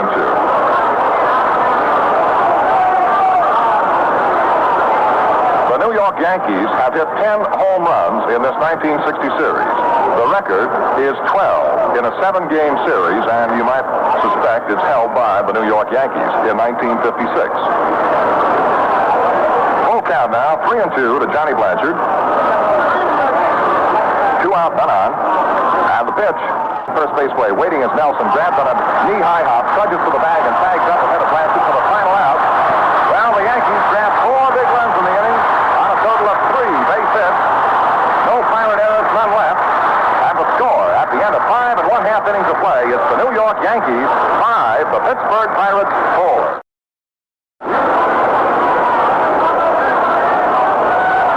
Skinner leads off for the Pittsburgh Pirates in the last half of the 6th inning. Skinner walked in the first inning, and when Nelson ripped one into the right field seat, scored the first run of the game.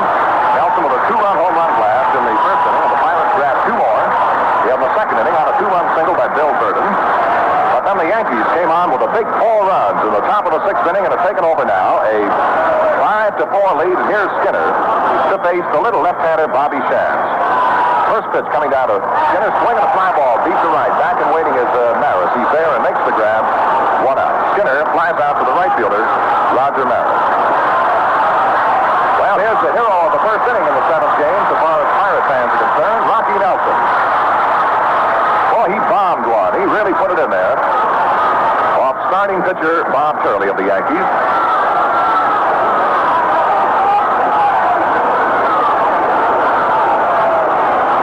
The Yankees have come battling back via their favorite punch, the home run ball. The pitch to Nelson is swinging a ground ball down the first base side, waiting as Skowron. He digs it out neatly, now throws to Shantz, the pitcher covering at first, in time to get Nelson for the second down.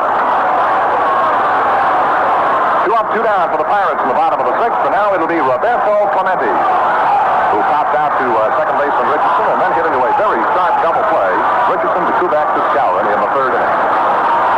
Ralph Terry and Jim Coates, a couple of long, lean right-handers, are going for Stengel down in the Yankee bullpen in left field. 2 out, none on. Yankees 5 and the Pirates 4. The 7th and deciding game. Shantz throws, he curved him, beautiful pitch, and Clemente took it all the way for a strike.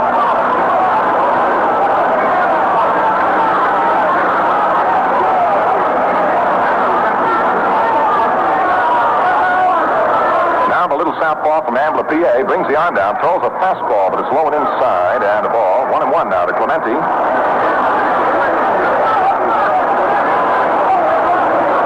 A little quiet in Forbes Field right now. 1 ball, 1 strike to Clemente.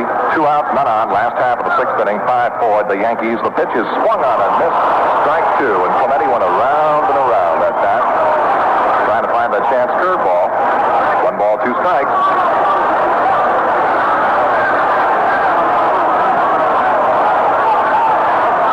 Chance in the move. The 1-2 to Clemente. Ground ball hit off the third base side of the mound. Fielded by the pitcher. Chance recovers. Throws to first in time to get Clemente, and that'll be the final out of the inning. Chance, one of the fine fielding pitchers in baseball, throws out Clemente. 3 up, 3 down. No runs, no hits, no errors, none left. And the score at the end of 6 complete now. It's the Yankees 5 and the Pirates 4. Right-hand swinging third baseman for the Yankees in the 7th game will lead off in the top of the 7th inning. Yankees 5, Pirates 4. And Elroy Face, all ready to go to work. Pirate right-hander throws. Strike right over the outside corner above the knees. Well, the Forbes Field fans, of course, are hoping that the Pirates will demonstrate that great facility for bouncing back. The pitch is swung on and missed for strike 2. 2 strikes now to Cletus Boyer. The Buccos of Danny Murtaugh, no less than 29 times in the past season, trailing after 6 innings, came on to win. Swinging a high fly ball deep in the left. Skinner digging hard, going to his left, still moving, and now it's Verdon crossing over, and Verdon makes the easy catch in deep left center. Skinner going hard. It looked as though he might not get to the ball, and then Verdon just drew up right in front of it to handle it without any trouble at all. Boyer flies out to the center field of Verdon. And the Forbes Field fans now give a good reception to the Yankee hurler Bobby Shands, who has retired 11 in a row since he's come in the ball game. As a batter in the 5th inning, Shands popped out to the first baseman Rocky Nelson. The pitch is a ball. To say the least, Shands doesn't present too much of a strike zone. Now Face into the move, swinging a high foul ball out of play behind the plate, back among the spectators. And the count to Shands, 1 ball and 1 strike.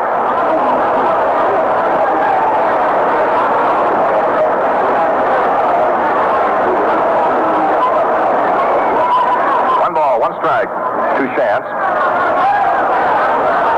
Elroy Face in relief of Vernon Law into the move now, and the 1-1 coming down to the right-hand swinger. It's too high at a ball. 2-1 now. Well, this officially will be the end of the 1960 baseball season. And Face throws the 2-1 to Chance. Cut on a ground ball down the third base side. Over the head of Don Hope, the third baseman. Out at the deep left field corner. Racing for the ball is Skinner. Here's Chance around first with a big turn, and then he holds on and digs back in with a bouncing single over the head of third baseman Don Hope. Skinner got to the ball very quickly at the foul line. And Chance made the big turn at first and then went right back in there. 1 out. Runner at first, Chance, and the top of the Yankee batting order, Bobby Richardson, who has lined to short, lined out to left, and singled to center field. Has scored a run. Pirate infield up a quick throw to first base, but back in time is Chance. Face thought he might catch a little bounty going the wrong way and almost did. Nelson was off the bag slightly. And the pitch is taken inside, and that time Richardson squared on the pitch as if he were going to bunt, and then took the pitch inside for a ball. In the Pirate bullpen, Bob Friend and Harvey Haddix. Face ready to go again. Looks over to check Chance. Throws, strike. And again, Richardson was taken all the way. Ran the hands up the bat. And looked it over. 1 ball, 1 strike.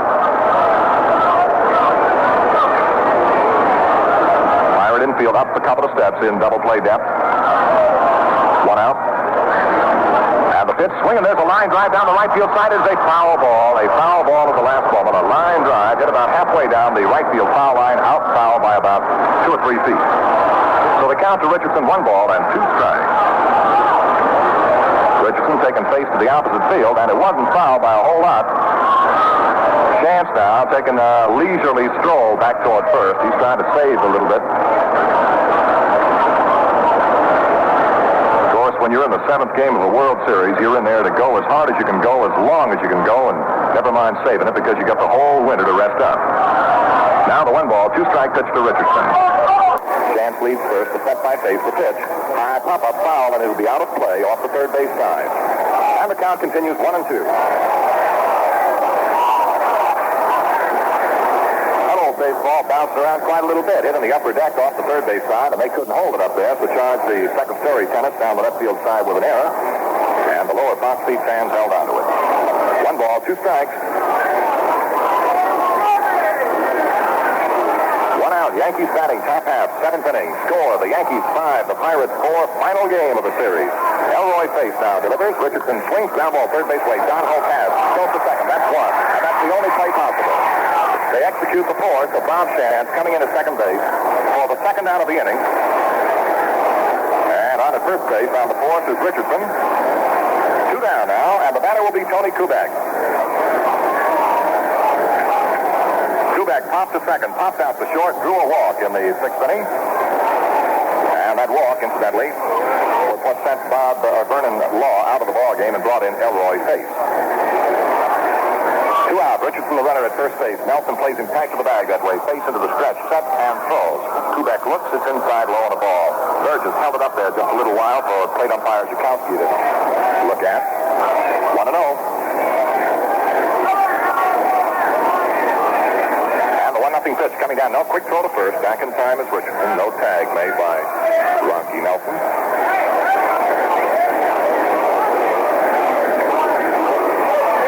No, another quick throw to first, and this time Nelson made the tag, but not in time. 1 ball, no strike. To the batter, Kubek. 2 down. Richardson edges out to that lead again. Face set. Looks over to first and turns and throws. Swinging a line drive into right field. Clemente to his right, stops, and he's got it for the final out of the inning. Kubek lined out to the right fielder, Clemente, for the Yankees in the 7th inning. No runs, 1 base hit, no pirate errors, and a man is left. The score at the end of 6 1/2 innings of play. The Yankees 5 and the Pirates 4.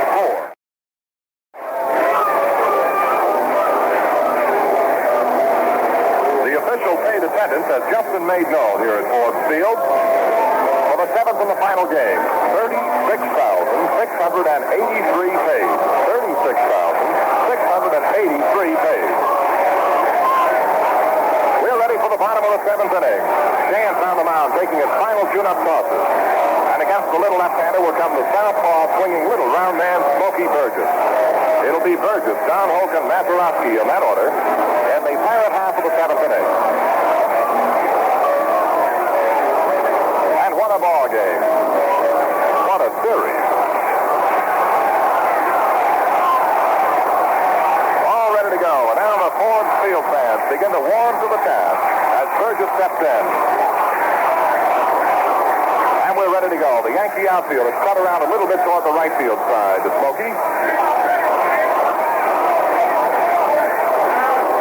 Burgess this afternoon singled between Scour and the bag at first base in the 2nd inning, and then grounded out to Richardson in the 4th. The pitch is a strike call. The chance to try to the curveball in there.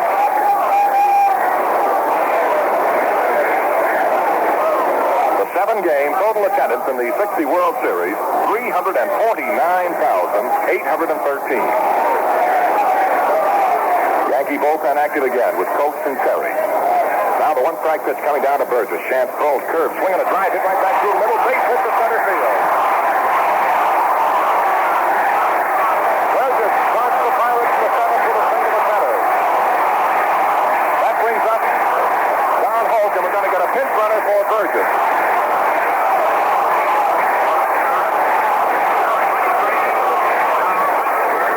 Christopher has come on the run for Smokey Burgess. Christopher is running for Burgess at first. And the batter will be Don Holt. Holt threw the walk in the 2nd inning, grounded out to second base in the 4th inning. The base hit by Burgess a moment ago is the first Pirate base hit since back in the 2nd. Now the left-hander throws. Holt takes it inside and almost hit him. Away from an inside offering, ball 1. Well, where Terry and Coates have been kind of throwing rainbows down there in the bullpen and left field for the Yankees, they're beginning to hum the ball a little better right now. Leadoff hitter Burgess single to center field. He's replaced by runner Christopher, who leads first base. Scouring tight to the bag. The 1-0 pitch coming to right-hand batting Holt. He takes it inside for a ball 2. Ran the hands up the bat and shrugged away from an inside offering. It's very nearly hit him. 2 balls, no strikes.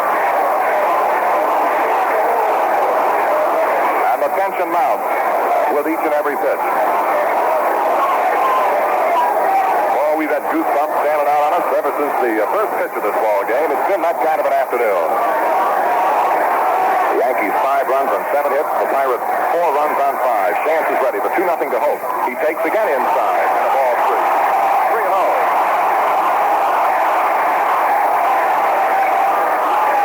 Stengel is up on the top step of the Yankee dugout, stirring around nervously. Now your 3-0 pitch coming down to Don Hope. Here it is. It's a strike over the inside corner beneath. 3-1, and Don was evidently under wraps, taking all the way. Now looks down third base way to the coach, Frank Osiak, to see what could be brewing on this 3-1 delivery. To the Pirate third baseman, Don Hope. Christopher, the runner at first, none out in the Pirate half of the 7th. Set by Shaft for 3-1. It's a foul ball on a bunt. 6 to bat foul at the plate, 3-2. Gave little or no indication of the bunt that time other than running the hands up the bat. There wasn't too much body action on his part. He just slid the hands up the bat and chopped at the ball. Bunted it foul at the plate. 3-2 to Don. Well, we'll keep an eye on Christopher over there at first base. 3 balls, 2 strikes. None out. Christopher, the runner at first. Gower naturally holding him on, playing him tight to the bag. And Little Chance, being a left-hander, is looking right down his throat. Here's the stretch, and the throw to first base, but diving back under the throw is Christopher. No play. On that pickoff throw, usually sidearms to first base. Now time is called as Hope spills out of the batting box. Just a chance was about ready to throw. Well, it's an old waiting game. Hope says, I have to wait on you, then you're going to wait on me a little bit. Here we go now. The lead by Christopher. Chance into the stretch.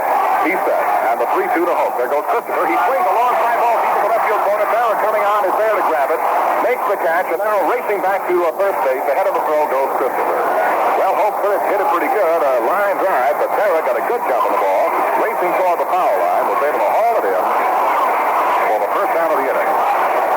1 down, and now the batter is Mazarovski. And before Mazarovski steps in, Blanchard has gone to the mound to talk a little bit with Bob Chance. Third baseman Cletus Boyer is in, and now charging out of that Yankee dugout. Racing up to the mound comes one of the greatest names in baseball, Stacy Stengel.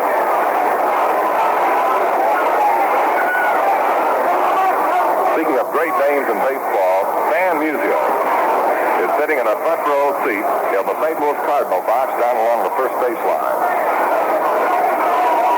And you look a long time before you find any greater than that man. Well, plate umpire Bill Jakowski has made a trip up there to the mound and said, well, fellas, we better break up the conference. We've got a ball game on our hands. So Stengel now goes back to the Yankee dugout off the third base side. Boyer takes over his position at third base. Blanchard down behind the plate again. 1 out of the inning. And here is Mazarovski, who had a bunt single to load the bases in the second inning and popped out the shortstop in the 4th. Chance is ready. He throws. Ground ball hit sharply up the third base side. Charging Kubek makes the grab. Throws to second. 1 out. Back to first. Double play. Short to second to first. A lightning quick double play for the New York Yankees, and they're out of trouble here in the bottom of the 7th inning. For the Pirates, no run. 1 base hit. No Yankee errors, none left, and the score now at the end of 7. It's the New York Yankees 5 and the Pirates 4. In that a pinch runner entered the game for Burgess, the Pirates have Hal Smith behind the plate as we go to the 8th inning, and here's Roger Barrett. Swings and hits a line drive down at that right field corner. It is going to be a foul ball at the last moment. Off that big wall down there, 300 feet away, and about 6 or 8 feet foul. Just a long strike to Maris, who's looking for his first base knock in this final game. Fouled out to third, lined out to right, fouled out to third. Elroy face on the mound, and Hal Smith is now the Pirate catcher. Top of the 8th, Yankees 5, Pirates 4. The pitch swinging a ground ball right back to the third base side of the mound. Going hard, Face makes the grab, recovers, throws to first in time to get Roger Maris, and a wonderful play. On his follow-through, Face came off the first base side of the mound and then had to retreat very rapidly to the third base side of the mound and make the pickup and recover in time to throw out Maris, who was going along pretty good. 1 out in the Yankee half of the 8th inning, and now here is Mantle, who has 2 hits in 3 trips. And a run batted in. All ready to go now. Face into the move. The first pitch to the left-hand swinger is a ball up high. Mantle has knocked in 1 and scored 1. The big hit in the ball game so far has been a 3-run home run blast by Yogi Berra in the 6th inning. And the Yankees lead 5-4. The pitch to Mantle, swinging a line drive, caught by the shortstop, Dick Grove. Mantle tried to get one into the opposite field, but Grove went throwing up in the air in front of his line drive to take it for the second down. Joe DeMaestri is loosening up for the Yankees down in left field. And here is Yogi Berra, the man who put the Yankees in front with a towering fly ball home run with 2 mates aboard in the Yankee 6th. That's the way the ball game stands right now in this top half of the 8th inning, 2 out and none on. The Yankees 5 and the Pirates 4, and Elroy's face throws. He's high to Berra for a ball. Berra could very possibly have had 2 base hits in this ball game so far had it not been for a sparkling play by third baseman Don Hope back in the 2nd inning. Look out, Yogi, low bridge. Little face let one go high inside, and Berra had to duck down out of the way. 2 balls, no strikes. A little bit of the sign language that the pitchers employ on behalf of the batters. Sometimes that kind of a pitch carries a rather authoritative message. Now the 2-0 pitch coming down to Yogi Berra. Swinging a high pop foul behind the plate. It may make the seats, and I believe it will. Out of play. 2-1. 2 out, none on.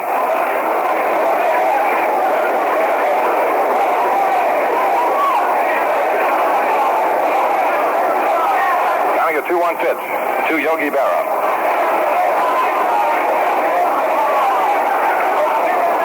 To go now. Face with a new ball in play. Spent a little time kind of massaging and running it down. Now the little right-hander into the move. The pitch coming to Berra. Swinging a ground ball foul outside of first. Caroms off the box seat, railing out into right field where Clemente runs it down. 2-2 to Yogi Berra.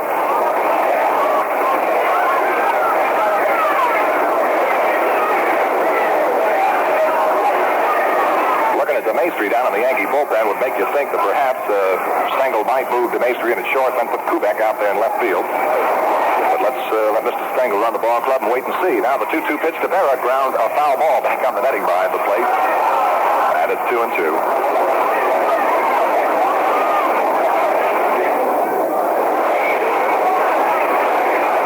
The Yankees out in front by the narrowest of margins. 1 run. They lead 5-4. Over the Pirates, who scored 2 runs in the first and 2 more in the second and haven't been able to score since. The pitch to Berra is high and away, and the count fills up now, 3-2. Bob Turley started today for the Yankees, gave way to Bill Stafford, and then Bob Shantz came on, and he's held the Pirates right where they are. Now the big one, 3-2 pitch coming to Berra, 2 out and none on. It's up high, ball 4, Berra walks. Walk issued by Elroy Pace this afternoon.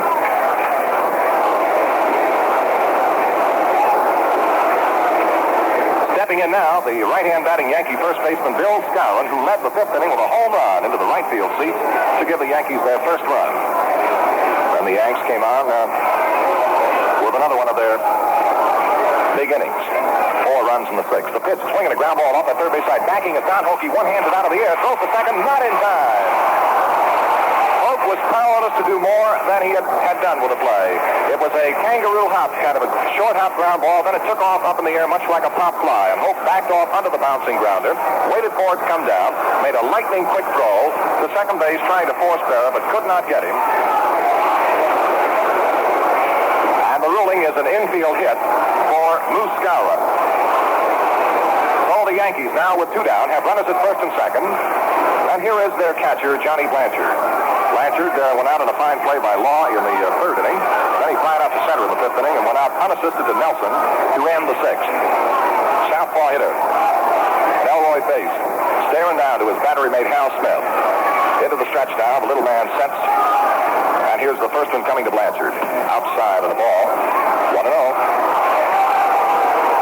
Moose Skowron with that infield hit deep to third has picked up his 12th World Series base hit in 1960. Time called momentarily. Blanchard backing out of there.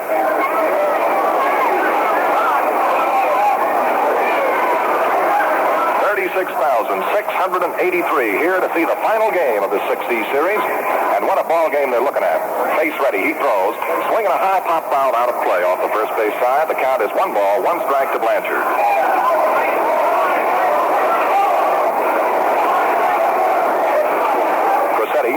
Coaching third for the Yankees. Ralph Houk pacing back and forth up and down in that first base coaching box. Skowron, the runner, at first. And Yogi Berra down there at second for the Yankees. DeMaestri still loosening up a little bit in the Yankee bullpen in the left field corner. And face now ready with a 1-1 pitch to Johnny Blanchard. Here it comes. Swinging a soft line drive. It's going to be in there for the base hit in right center field. Around third. Headed for the plate comes Yogi Berra. On his way to third goes Skowron as the right fielder Clemente bobbled the ball momentarily, but Blanchard has looped a shallow base hit in the alley in right center to drive in Berra for the Yankees' 6th run of the afternoon. Skowron takes third, and Blanchard picks up his 2nd World Series run batted in.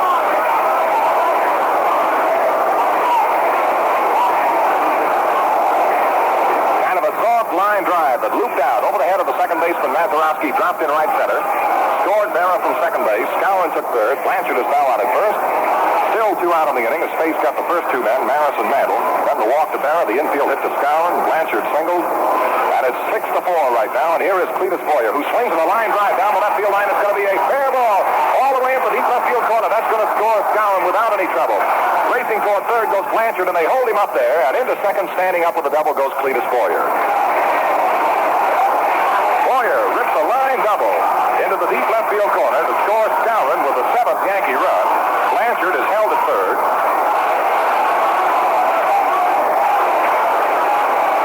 And it's now the Yankees 7 and the Pittsburgh Pirates 4. 2 out. And runners at second and third. And the batter will be the pitcher, Bobby Shantz. Shantz, in 2 trips to the plate this afternoon, has popped out to first and singles to left field. And now he steps in with Yankee runners at second and third. Base into the move. The first pitch to Shantz is low and away. Ball 1.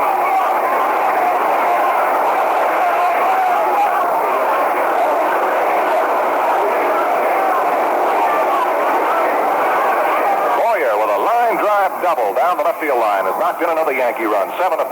Shantz looks it out over the outside corner, but strike is called by plate umpire Jakowski. 1 ball, 1 strike to Bobby Shantz.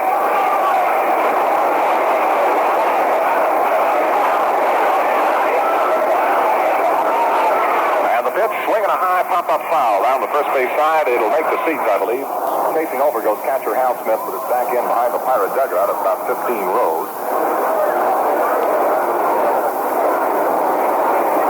1-2 now to Shantz.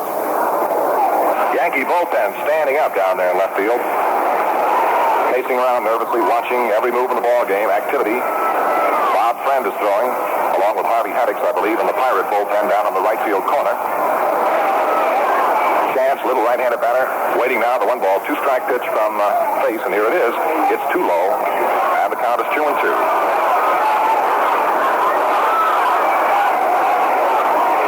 Yogi Berra started facing a little bit of trouble here in the 8th inning. Infield hit by Skowron put him in deeper, and then Blanchard singled to drive in a run. Boyer doubled to drive in another. The 2-2 to Shantz. Swinging a ground ball off the third base side. It's going to be a foul ball at the last moment. It took another of those peculiar high hops over the head of the third baseman, Don Holt. When it came down, it was a foul ball. And the count is 2-2.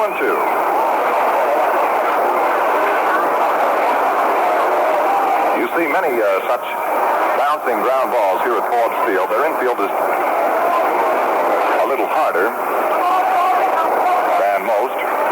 2-2, the count to Shantz. Base all ready to go now. The Pirate right-hander throws. Low and a good save by catcher Hal Smith. Well, that'll fill the count now. 3-2. Full count to Bobby Shantz.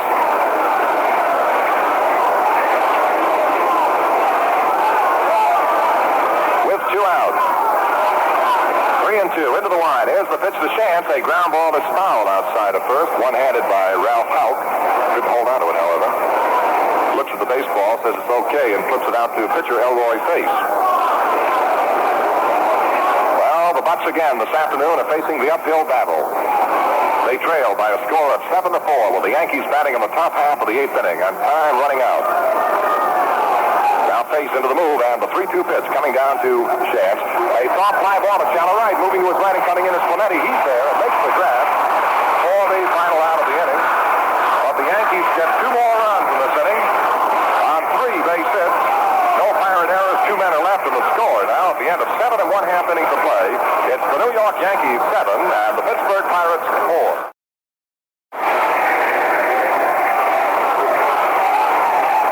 Pitcher Face is scheduled to lead off in the last half of the 8th inning for the Pirates. Danny Murtaugh's gone to the pinch hitting barrel, and here is Gino Cimoli. During the regular year, Gino hit .267 and knocked in 28 runs for Pittsburgh. He did not hit a home run in the 1960 season. He's hitting .211 in the series with 19 at-bats and 4 base hits. He's played in 6 ball games. Strike is called to Gino, right-hand batter. Bob Chance dropped that slow curveball in on Gino Cimoli. Chance into the move now. The 1-strike pitch to Gino is too high, and he takes the ball. 1 ball and 1 strike. In the Yankee bullpen in left field, again, it's Ralph Terry and Jim Coates. Just staying loose. Cimoli pinch hitting and leading off on the bottom of the 8th inning to see if he can get something started. Chance throws looked like a screwgee that's off the outside corner above the knees, and a strike is called. 1 ball and 2 strikes to Gino Cimoli. I'm not certain that it was a screwball, but it reacted much in the manner of a screwball in that when thrown by a left-handed pitcher to a right-handed batter would break down and away. And a lot of southpaws who use that screwball for a change of pace pitch. Now the 1 ball, 2-strike pitch coming to Cimoli. Chance calls. He curved him, swinging a foul ball back on the screen behind the plate. And the count continues. 1 ball, 2 strikes to Gino Cimoli. Handsome young man from the Golden Gate City of San Francisco, who does a lot of work in the off-season with boys' clubs. 1 ball, 2 strikes. Yankees 7, Pirates 4, bottom of the 8th inning, and a tense, taut crowd. Here's Chance, deals up high for a ball now. 2-2 to Cimoli.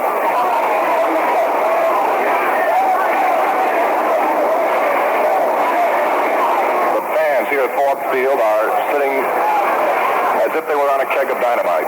You could just feel the explosion that could happen if Cimoli could get the Pirates started. And now the fans begin to warm to their task a little bit. And Chance goes to the line. The 2-2 pitch coming to Cimoli. Swinging a fly ball hit out of the right center field. Dropping in a hurry. Barrett's coming on. Can't get it. Base hit.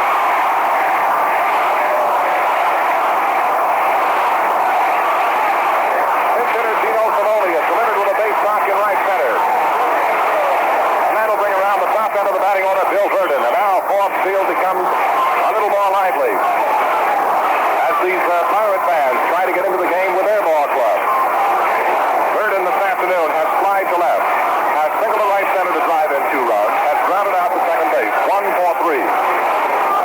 Chance in the move now. He sets. Strike is called as Chance got a good fastball over the outside corner to the left-hand swinging Bill Verdon. First base, Gino Cimoli, to say the least. Skowron holds him tight to the bag. The set, the pitch. Swinging a ground ball, hit right toward the shortstop. Oh, it hit Kubek in the face. It hit him in the face, and Kubek has been hurt, and all hands are safe. A bad, hot ground ball came up and hit him in the face and bounced away, and all hands are safe, and time has been called here at Ford Field while Yankee teammates rush along with the trainers to see if they can assist Kubek. Now, I said it hit him in the face. I'm not certain. It could have been in the throat of the jaw. We will know a little later. The ball bounced after it hit Kubek a little bit to his left. And, of course, Verdon is on at first base. Jack Quinlan, who was looking at Kubek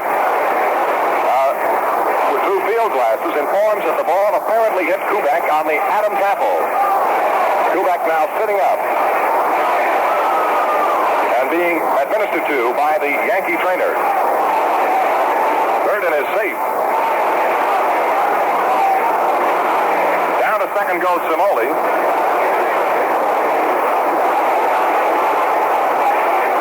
A base hit, a bad hot single. Kubek is up now and moving around. Stengel is out there to see what he can do.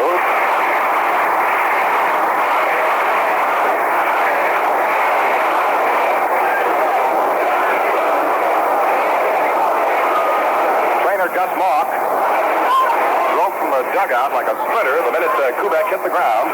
It was a sharply hit ground ball, and Kubek was right in position to make the play and, of course, go for the double play, when suddenly that ball took an unusual hop and came up, and it appeared to hit him in the vicinity of the face or the jaw, and now we have determined that it struck Kubek in the Adam's apple on the throat. The ball bounced 6 or 8 feet to Kubek's left, and of course Simone was able to move to second base, and on at first base with a band hop single is Bill Verdon. Stengel still out there talking to his shortstop Kubek. Well, Jack, of the many painful injuries a man can sustain in baseball, certainly that is one of the more painful. Oh, Chuck, he took a pretty good jolt. That thing tipped him right over backwards as soon as the ball hit the ground and came up and hit him right in the throat. And he flipped over like a fish out of water, and he just sat there in a sitting position for a while. And Stengel now is looking out toward the bullpen. I believe Joe DeMaestri is going to come in to relieve Tony Kubek. He got a pretty good shot there right in the throat. Well, here's a standing ovation for the fine Yankee shortstop Tony Kubek, who was victimized by a bad-hopping ground ball that hit him in the throat, and Stengel decides that he will bring Joe DeMaestri into the ball game at shortstop, and Kubek gets a fine, warm ovation from these Pittsburgh Pirate fans at Ford Field. So Joe DeMaestri comes in now to play shortstop in this 8th inning. Well, let's see what will develop. DeMaestri takes some tune-up crosses.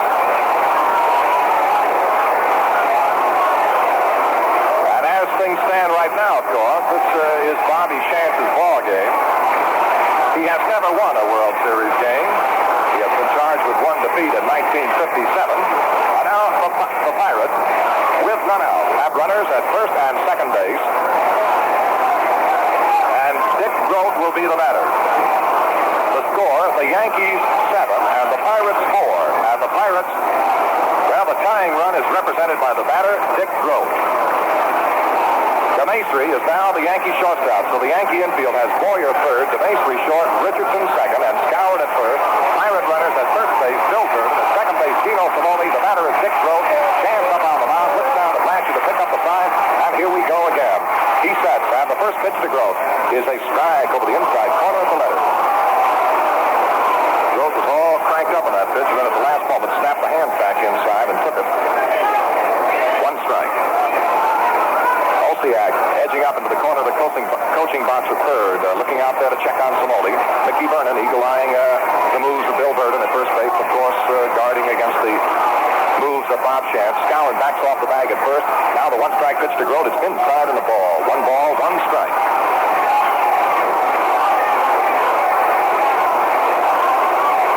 Well, a tremendous baseball game, and why not? This is baseball's greatest show, the classic, the World Series, the 1-1 pitch to Grote. He swings the ground ball, base hit in the hole in the field. Around third, heading for the plate, comes Simone. And he's over as Grote rips one into left field, and it's now a 7-5 ball game.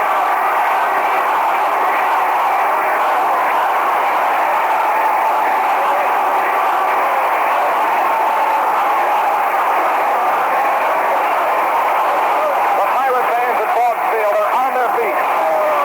Around their feet as Stengel goes to the mound. You wouldn't say we were excited, would you?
a tall right-hander.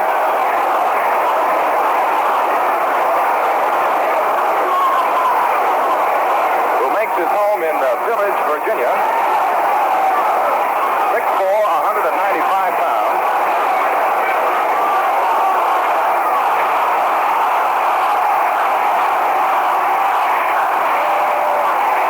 And Paul Steele is really rocking now.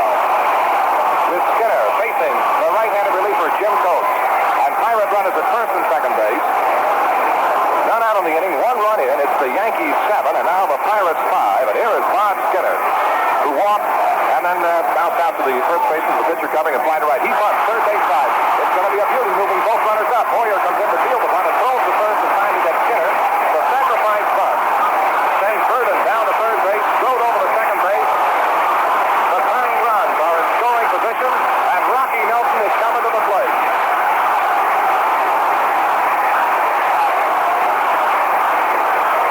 Skinner was called upon to sacrifice and dropped a perfect bunt down the third base line, fielded by the third baseman Boyer, who threw to Scour in time to retire Skinner for the first out, but it allowed Burden to move into third base and broke to second base, where the right side of a base hit to tie up the old series. The Yankees lead at 7-5 right now, and Coates is into the move. The first pitch to Rocky Nelson.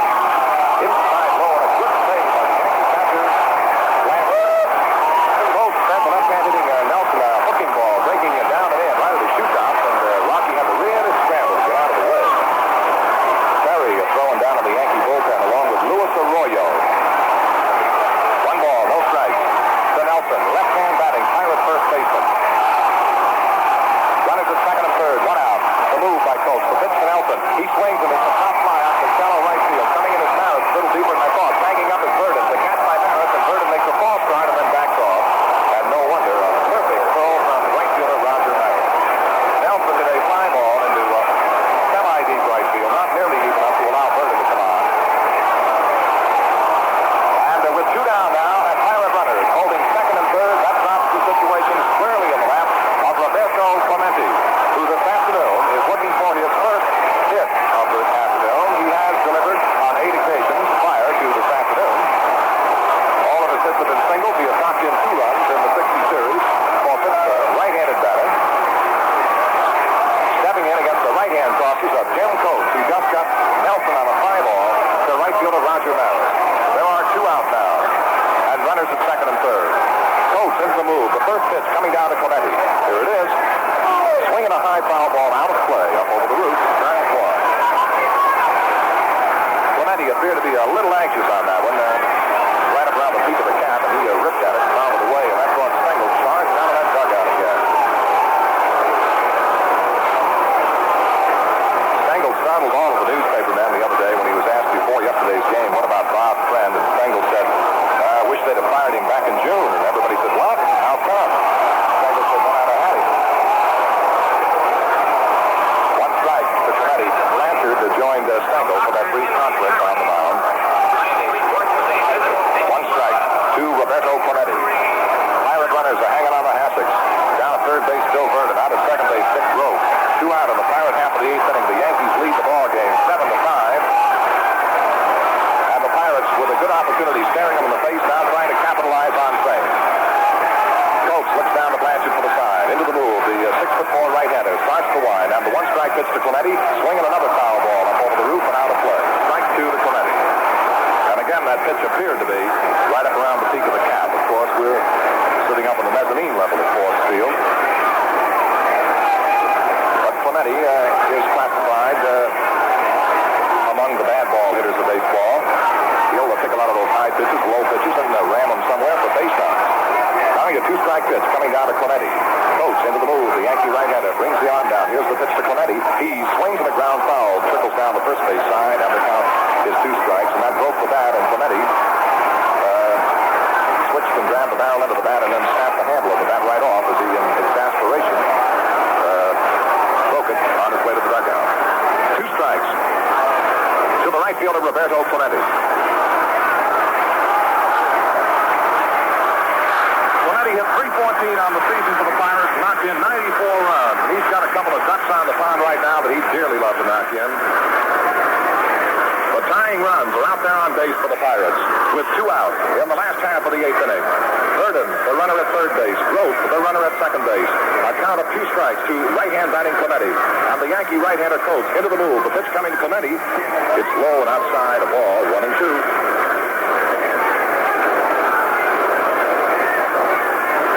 Typical World Series fashion, this one appears to be going right down to the wire.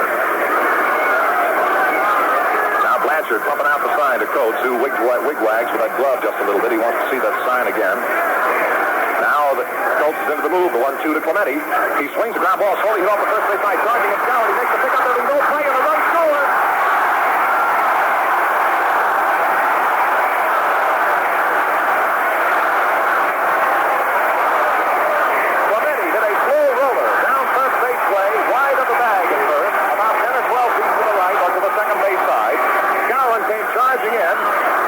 On the ball, had no chance of a play at the plate because Verdon broke with the back of the bat.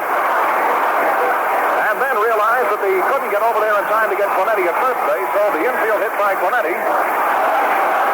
has driven in the 6th Pirate run. Down to third base goes Groth. 2 hits. It's the Yankees 7, the Pirates 6, and the batter will be Captain Al Smith. Smith steps in with 2 down as Pirate runners at first and third, and this ballpark is going crazy. Into the set. He throws. Smith takes a strike right down the pipe. And Smitty was giving it a good look. 1 strike. The right-hand batting Hal Smith. Clemente hit a little dribbler off the first base side, wide of the bag at first, and legged it out into a base hit. And of course, Verdon was able to score the 6th run. Now the 1 strike pitch coming to Smith. It's high and a ball. 1 ball, 1 strike.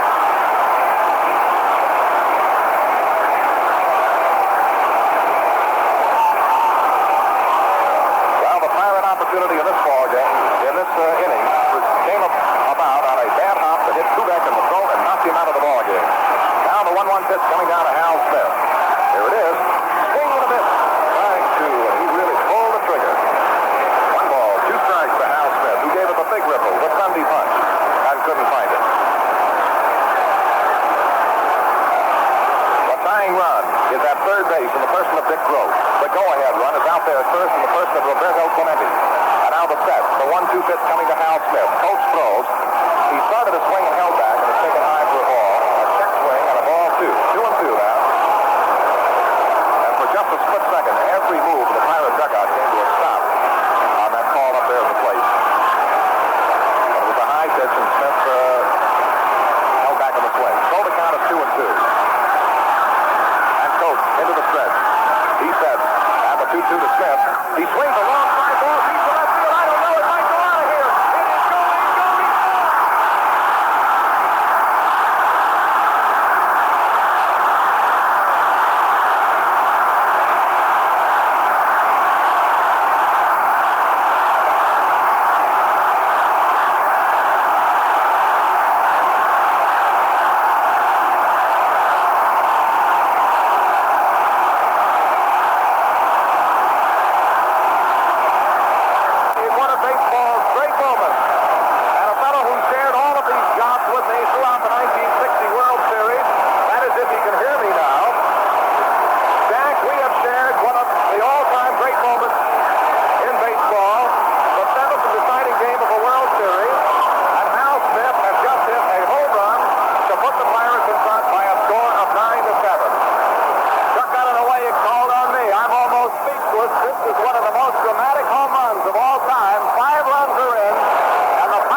Smith ripped into a pitch, a 2-2 offering, and hit hit it out over the left field wall.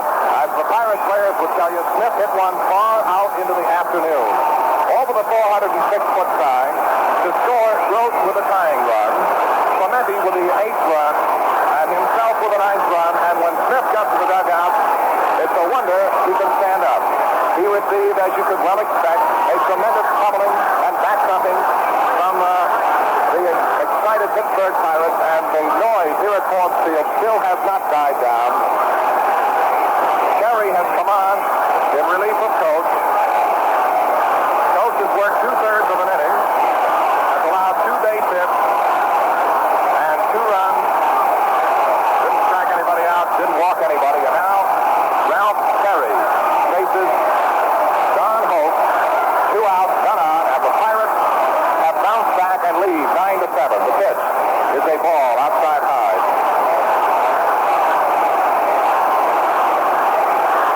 No one, of course, needs to be reminded of that all-important Yankee night yet to come. 1 ball, no strike to Hope. The pitch is a curveball off the outside corner above the knees, and the count is a ball and a strike. Al Smith, in his moment of glory, his first World Series home run, and I mean he hit it every inch of the way. Now the 1-1. Hope swings another high fly to left field, moving over toward the foul line. Barrett glances it down. Near the foul line, Barrett looks up. He's got it. And that's it for the Pirates in the 8th inning. Well, that's the story at the end of 8 innings of play. The score, the Pittsburgh Pirates 9, the New York Yankees 7. From out of the Pirate bullpen in the right field corner to face the New York Yankees in the 9th inning comes Bob Friend. This will be his 3rd game. His first relief performance, he has started 2, has pitched a total of 6 innings, allowed 7 earned runs, has 0-2 on the series, and Danny Murtaugh is demonstrating his belief and his confidence in Bob Friend and sends him to the mound in the 9th inning to protect a 2-run lead that means a world championship. It is still, of course, if Friend is able to hold the Yankees, the game will belong to Elroy Face. And the loss would have to go to Coates if things conclude as they now stand.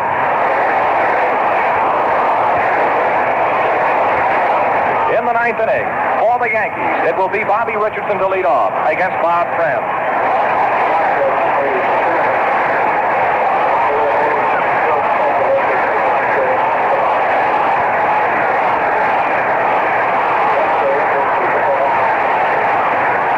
We have been informed by the press PA that Kubek has been taken to the hospital for further examination and treatment if necessary. Bobby Richardson steps in. Bob Friend on the mound for the Pirates delivers, and the first pitch is a strike.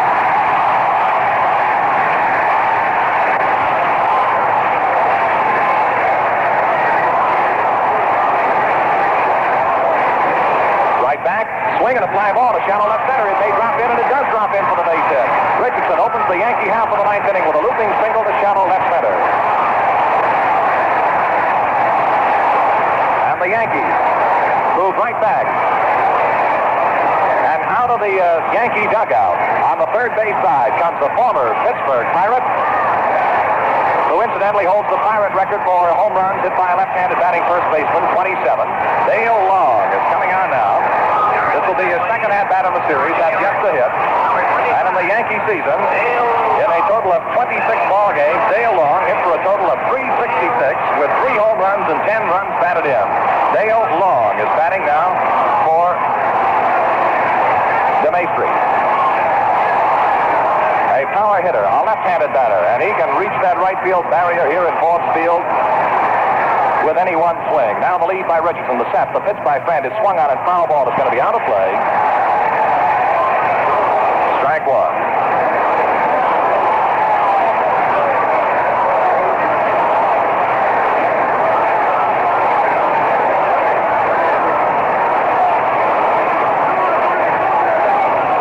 Dale Long, powerfully built left-handed swinger, waiting now. The 1-strike pitch from Bob Friend. Here it is, high and away, and a ball. 1-1. 1-1. Swing of a line drive. It's going to be a base hit out of the right field corner. Clemente plays it on the first hop. Richardson holds second, and Long delivers with a line single to right field, and the Yankees are back at it again. Back-to-back base the tying runs at first and second, and Roger Maris slated to step in.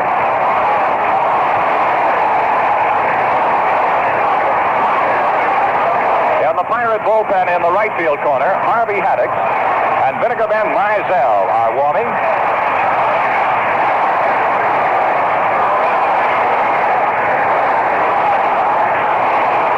And the sign has gone to the bullpen, and it will be Harvey Haddix. Well, Bob Friend has certainly been as unlucky as a Pirate pitcher could be in this World Series. He is out of the ball game, faced two men, they both hit safely. And now leaves the ball game for Harvey Haddix. This for Harvey will be his second 1960 World Series appearance. He started one ball game and won it. He pitched 6 1/3 innings, allowed 5 base hits. In the year, Haddix had a record of 11 wins and 10 defeats. Harvey Haddix is coming on now. He was the winning pitcher in game number 5. And as we look to the Yankee bullpen in the left field corner, Casey Stengel has Whitey Ford warming. What a 7th and concluding game to a World Series.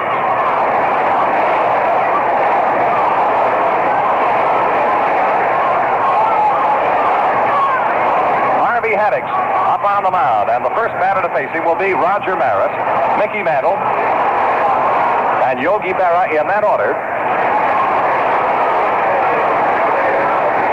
Going back very quickly to check on game number 5, you will recall that Roger Maris hit a home run off Harvey Haddix in the 3rd inning of that 5th game.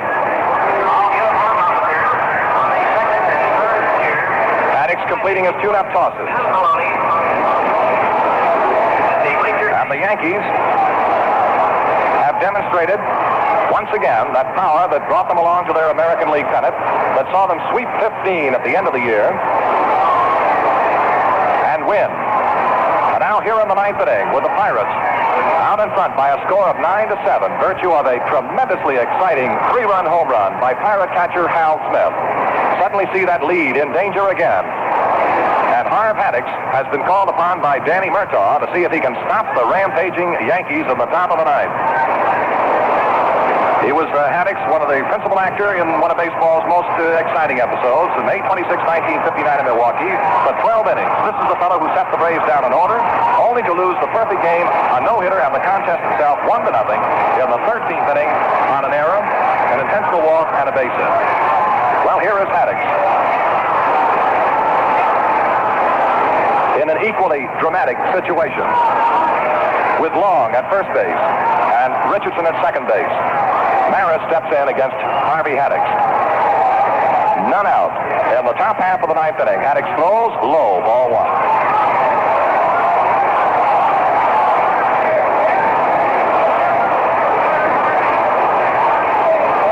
Believe me, the Pirate fans at Forbes Field are right up on the edge of their chair.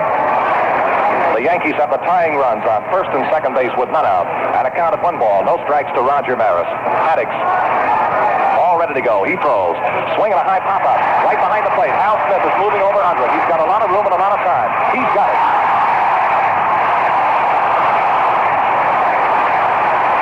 One out, and more trouble to come in the person of Mickey Mantle. Mantle will face Haddix, a right-handed swinger. And Mantle this afternoon has 2 base hits in the ball game. With a run batted in, he has scored a run. The Pirates lead 9-7. 1 out. Top of the 9th. Yankee runners at first and second base. Mantle steps in, and Haddix looks down at battery mate Hal Smith. About all ready to go.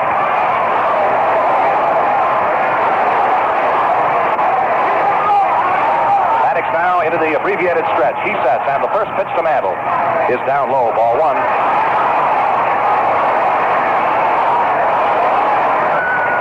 Berra in the on-deck circle, off the third base side for the Yankees. Pirates 9, Yankees 7. 1 away. Richardson, the runner at second base for the Yankees. At first base, Dale Long. At Harvey Haddix, out of the bullpen, trying to stop the Bombers.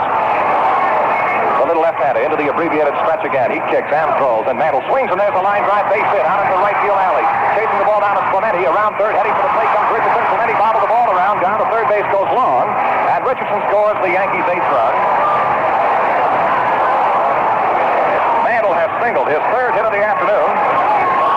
And his second run batted in. He hit one down the alley, a line drive in right center. Clemente got to the ball, tried to grab it while running full tilt, and batted the ball out in front of him. Long came zooming right along into third base. Mantle holds first. One out, runners on the corners at first and third. And at the plate, Yogi Berra, who bombed one into the right field seat, a 3-run home run back in the 6th inning to snatch away a 4-1 lead that the Pirates at that time enjoyed and put the Yankees in front 5-4. Here is Berra. He has one hit in 3 official at-bats. Long, the tying run, edges off third base. Mantle is on at first. The set by Haddix. The pitch to Berra is low and away on a ball. 1 ball, no strikes.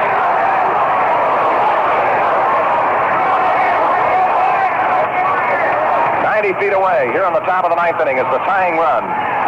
And our time call momentarily. Casey Stengel out in front of the dugout, and I think he wants Gil McDougald into the ball game as a runner for Dale Long, and that's the story. McDougald will now run for Dale Long at third base. McDougald replaces Long as the runner for New York at third in the top of the 9th inning. One away. Berra waiting the 1-0 pitch from Harvey Haddix.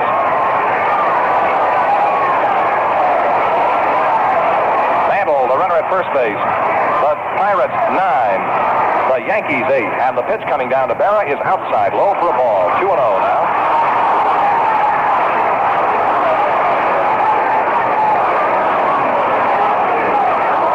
Well, this is what you always hope for in the World Series, baseball at its most exciting. And that is exactly what we have this afternoon. Now Haddix ready to go again. The count, 2 balls, no strikes to Berra. He throws. Swinging a drive hit right to first base. He's got it tied up to first base and then tied. Mantle, no, he missed him, and the tying run scores. Mantle is safe at first base in one of the weirdest plays, and we'll go back and tell you what happened. Berra ripped the line drive down the first base side. Stewart, or rather Nelson, the first baseman, fielded the ball in the first hop and tagged up. That made Berra the second out of the inning. Then he tried to tag Mantle, who dove back to the bag, and he missed him. And while so doing, the tying run scores.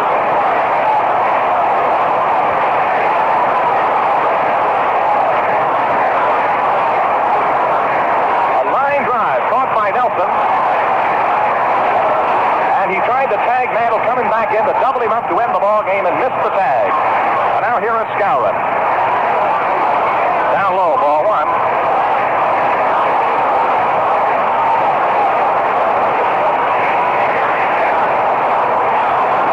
Those runs, of course, a charge to Bob Friend. The game has been tied on the top of the 9th.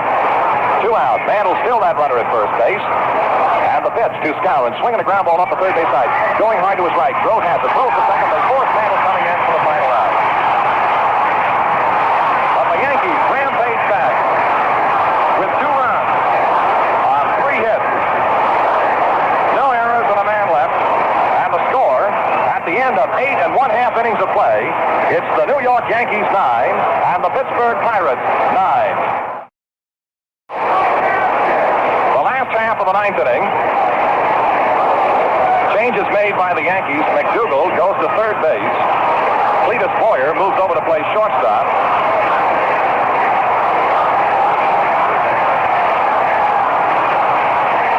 And Ralph Ferry, of course, on the mound will be facing Mazarovski. And to go over that play once again, it was a hard-hit drive down the first base side. The Nelson fielded on the first hop and tagged the bag at first. That eliminated Berra. He was out. And then Mantle could have been in a rundown, but it was not the case. He dove back safely to first base.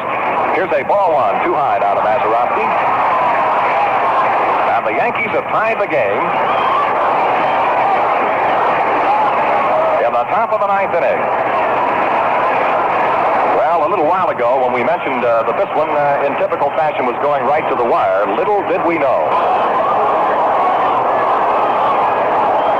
Mark Ditbar throws. Here's a swing and a high fly ball going deep to left. They do it. Back to the ball goes Berra. It is over. It's over, and the Pirates win.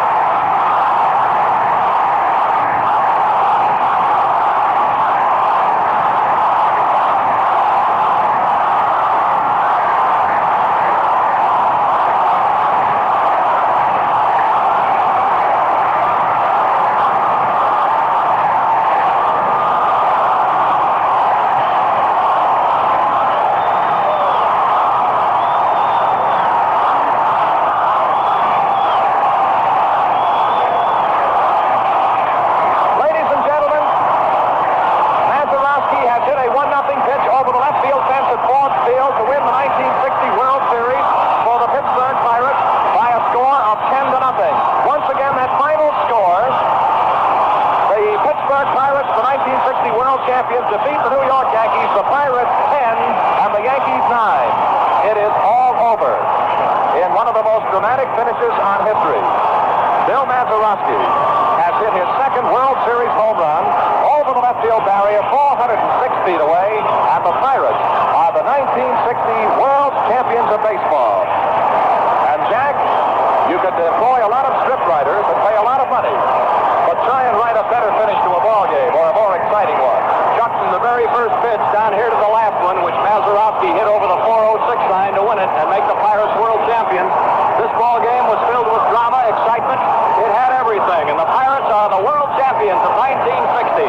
On Billy Mazarovski's home run, leading off the last half of the ninth inning, the final score 10-9. The Pirates had 10 runs, 11 hits, no errors. They left only one man on base all afternoon. The Yankees had 9 runs on 13 hits, 1 error, 6 men left on. The winning pitcher, Harvey Haddix, his record now 2-0 in the World Series. The loser, Ralph Terry, his record nothing in 2. 36,683 fans were here, and Ed Mazarovski was jumping around the bases when he saw the ball disappear into Shenley Park like a little kid with a brand new toy, and there's no reason not to do anything like that, because that fella gave himself and his teammates the 1960 Baseball World Championship, and also about $8,500 apiece or $9,000 apiece, something like that. And now to wind up this World Series broadcast, let's pick up Bob Prince and some of those victorious, happy Pirates. Bob, take it away. Here's Bill Mazarovski. The game-winning ball. Hey, wasn't that something, Billy? Oh, I can't even talk. I'm too tired. What'd you do? You didn't have to run very far, did you, boy? What was the pitch you hit, Bill? It was a high fastball. A high fastball. That did it, and the Pirates are the world's champions for the first time since 25. Joe Brown and Don Hoke. Here's our general manager, Joe Brown. Don Hoke, one to be seen coast to coast. Tiger, a tremendous victory. Bob, this is one of the greatest team efforts I've ever seen, I'll tell you that, and I'm awful proud to be a part of it. Well, I know that they're all proud to have you there, and Joe Brown, what a great job you did as general manager of this fine Guys around you here did it, Bob. Yeah. God Almighty, it was just wonderful. I think it was just sheer guts against power, and the guts came through. This is... I'm speechless. I know you are. I know how you feel. Here's Tom Johnson, Dick Groat. We're going coast to coast, Dick. I know you're real happy. I feel wonderful, Bob. It's the greatest ball club in the world. World's champion, Dick Groat. How's it sound? Wonderful. The greatest feeling in the world to be the world champion. They thought we were dead, but we bounced back, didn't we, Bob? Yes, you did. Wonderful. Thank you very much, Dick Groat. And the commissioner of baseball, ladies and gentlemen, Mr. Ford Frick. Commissioner, without question, one of the most exciting World Series in all time. Well, this is my 39th, and I never saw a finish like that one, Bob. Never. Did you ever see a World Series where we got the Pirates got beaten so badly and then turned right around and come on to take it as they did? Well, you know, World Series, like everything else, there's only one that counts.